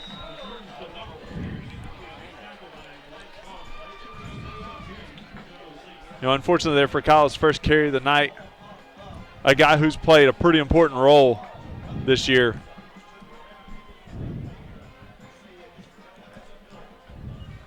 I don't think it'll happen again if he gets the ball back. He'll take care of that. He'll fix that. Well, that's why I was telling you, you got to keep the pressure on. I'm telling you, they score here, they're only 3 down, and the way they can score, we got to make sure those guys are doing what they're supposed to out there. I don't have the concern that you have just because I know we can run the ball on them. I know we can. I've got some belief here. I won't be happy till there's 3 zeros on that clock. He's in trouble, and he's going to throw it. McClellan, several guys. Picked off. Picked off. Picked off. That's Gavin Heltemus.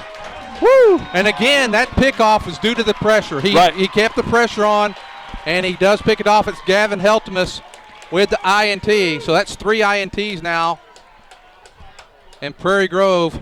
Now I'm starting to feel a little better, Ryan. They got that thing down to 3 scores. Tick tock, baby. Just keep running the ball here.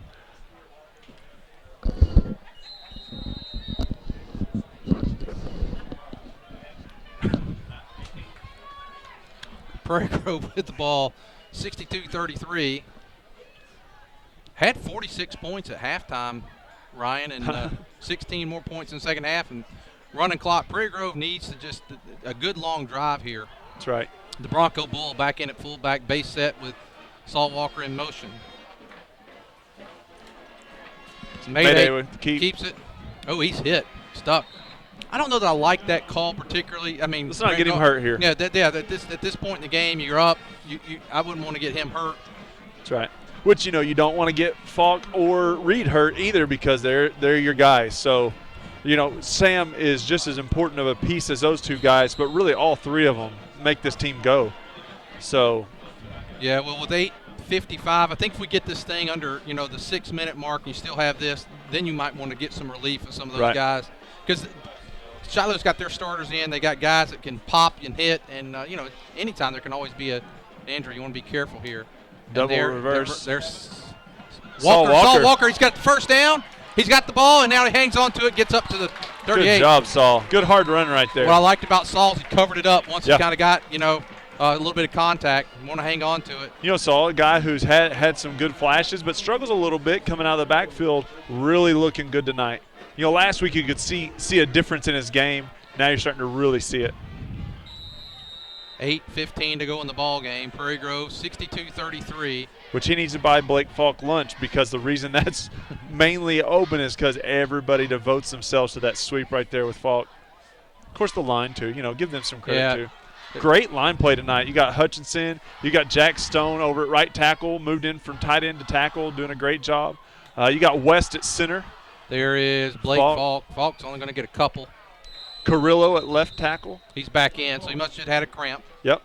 Ethan Davis at left guard. I mean, those 5 guys have paved the way. I mean, we give a lot of pub to Blake. We get a lot of pub to Dodd. We get a lot of pub to Reed, who couldn't notice Dylan. But, and you got your guys that really run it. Prairie Grove now got some subs in. Zeke Laird coming in at quarterback. Here comes Clay Fiddler. So some Blake Falk, some guys getting the relief in here now. Yeah, we're going to have Johnson and Sam back in the backfield. Like I said, you're not going to see it again. Kyle Sam's going to fix that from last time. And Prairie Grove down to 7-6 on the clock. Zeke Laird coming in motion to Saul Walker. And now this time it goes to Anthony Johnson. Johnson. Good hard run right there, first down. That's a sophomore there, folks. Heck yeah. He gets into Shiloh territory at the 50-yard line. You watch him on special teams, you 50. know he has something. He's just unfortunate that he has some really good guys ahead of him. And now 62-33, 6:43 to go. 6:40 to go in the ball game. Again, we appreciate our East Lab students: Alex Nacho Henry, Ben Lowe, Nolan Ledbetter, Miles Eubanks, our IT guy, Mr. Heath Whitley, our East Lab instructor, Kyle Sam at fullback, and he's going to get the carry. He, met at the line because he fumbled that time. Yeah, he was a tad timid going in there, but you know what? He covered it up that time, didn't fumble it. Now we're down almost halfway through now the fourth quarter. Let's see here. As soon as they start that, and now, we're down inside 6 minutes to go, and Prairie Grove 62-33, and now here.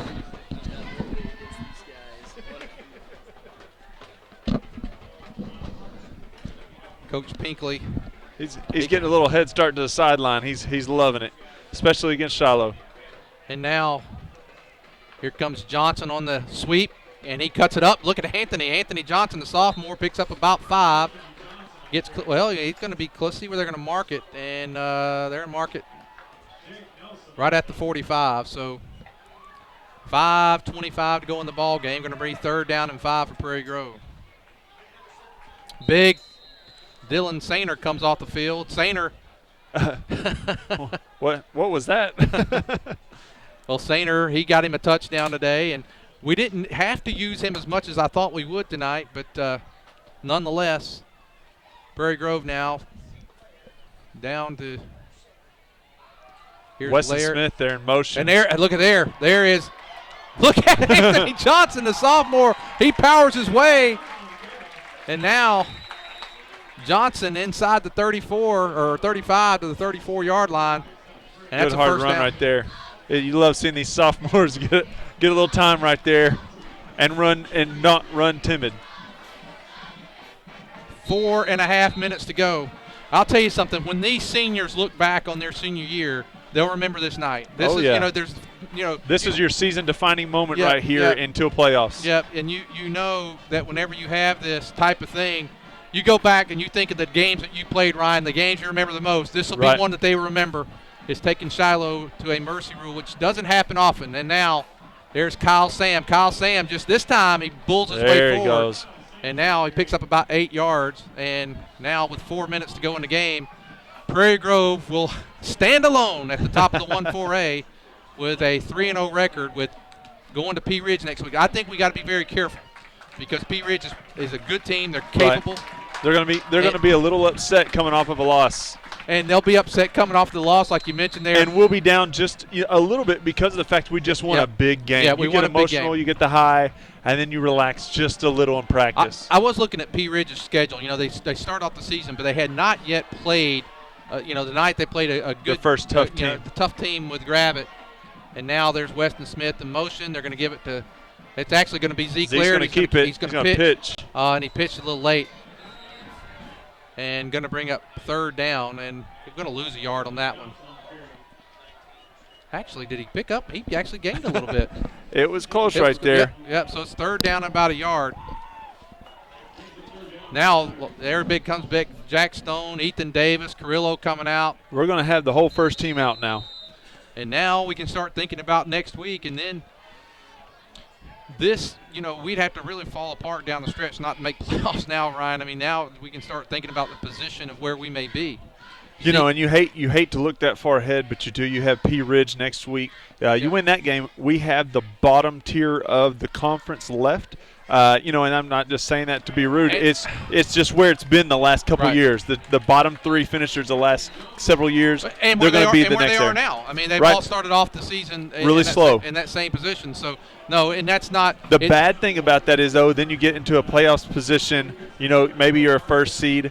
Maybe you have a home game and you get a good draw. But if not, if you have to get a tough conference matchup, you're hurting because you haven't played a real good, solid, tough matchup in about 3 weeks. Yeah, and that's going to be critical. You hit on a good point, Ryan, as we, this is Prairie Grove will move to 5-1. Zeke Laird under center. Anthony Johnson, it's nice to know we're going to have him around for a couple of years. That's right. Zeke just letting the clock run down now. In motion. That's Fiddler, or no, that's Laird's Zeke on the keeper. I don't like Zeke running the ball. They're going to give a late hit. That's what I say. That was a late hit right there. He's already down, whistles blow, and he goes down and hits him in the back.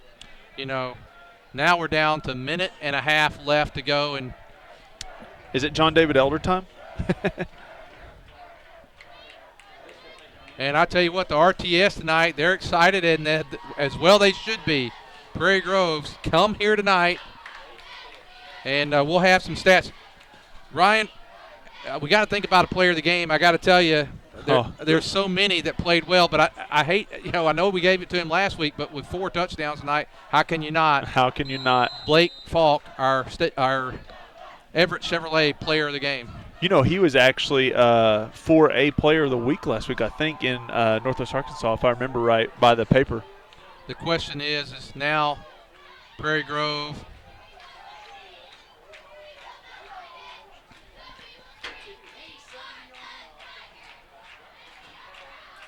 And Zeke Laird, Coach Absher, very classy right there. It would have been very easy for, a lot of people in this crowd would have loved to seen Prairie Grove go ahead and try to put the extra points on. But Coach Absher, the class person that he is, takes the knee, and that's going to do it. Hey, you definitely want to keep the cameras rolling on Coach Absher. I hear there's a little bit of a wager for him on this game, so definitely keep it rolling just in case we see something here. I'm not making any promises. I'm just giving you a warning there. And Prairie Grove celebrates this victory tonight, 62-33. Again, Blake Falk, our Everett Chevrolet player of the game, as Prairie Grove goes to 3-0 in the conference, 5-1 on the season. Shiloh falls to 3-2 and 2-1. Coach Laird is fired up. These coaches, they want this. Coach Elder, RTS is on the field. RTS comes out, they're fired up, and I hope we don't get a fine from the NCAA for that. Well, a nice, classy move again by Coach Absher. He was at the 5-yard line, probably could have punched it in, but he did the classy thing and took the knee. Let's look at the stats for tonight, Ryan. It was a good performance. Prairie Grove, 446 yards of offense. Still didn't run as many plays as Shiloh, 49-51. Passing 9 yards of play. Yeah, 9 yards of play. Shiloh had 7.4. They had passing yards of 294. Prairie Grove 119. Rushing yards, Shiloh 82. Prairie Grove 327. Prairie Grove averaged 7.8 yards a rush. Wow. Tell me you guys have the cameras on Coach. And now, the boys are getting around him. It's about to happen. I think the Mercy. Did you get it? They're going to let him. Well, they got him here. Oh, he's whipping Nene right there. Watch out. Oh, man. Well, let's look at this. Blake Falk, 14 carries, 149, 10-6. Reed Orr, 9 carries, 88 yards for 9.8. Anthony Johnson, 5 for 41, 8.2 yards a carry. And now Heltomus and Saul both getting 14 yards a carry there.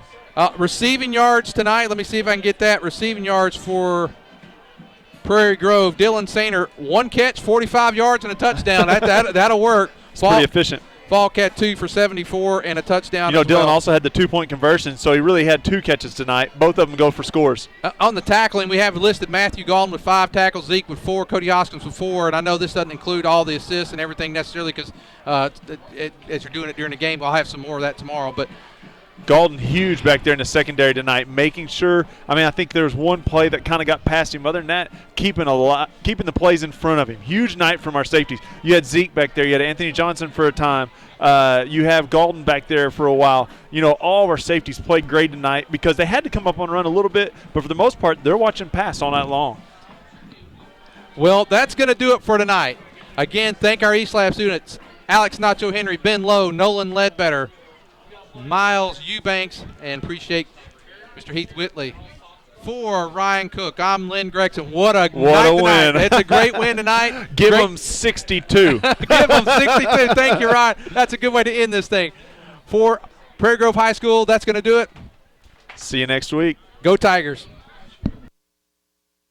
is the proud sponsor of PGTigersOnline.com, where you can find out all the very latest of what's going on with all the sports teams right here in Prairie Grove. But PG Telco is more, a lot more. They offer phone, internet, long-distance services, and bundles, making it all affordable. And that includes DirecTV. For your home or office, staying connected to the fast-paced world is as easy as calling PG Telco. Call 846-7200. That's 846-7200. PG Telco, built on community, focused on progress.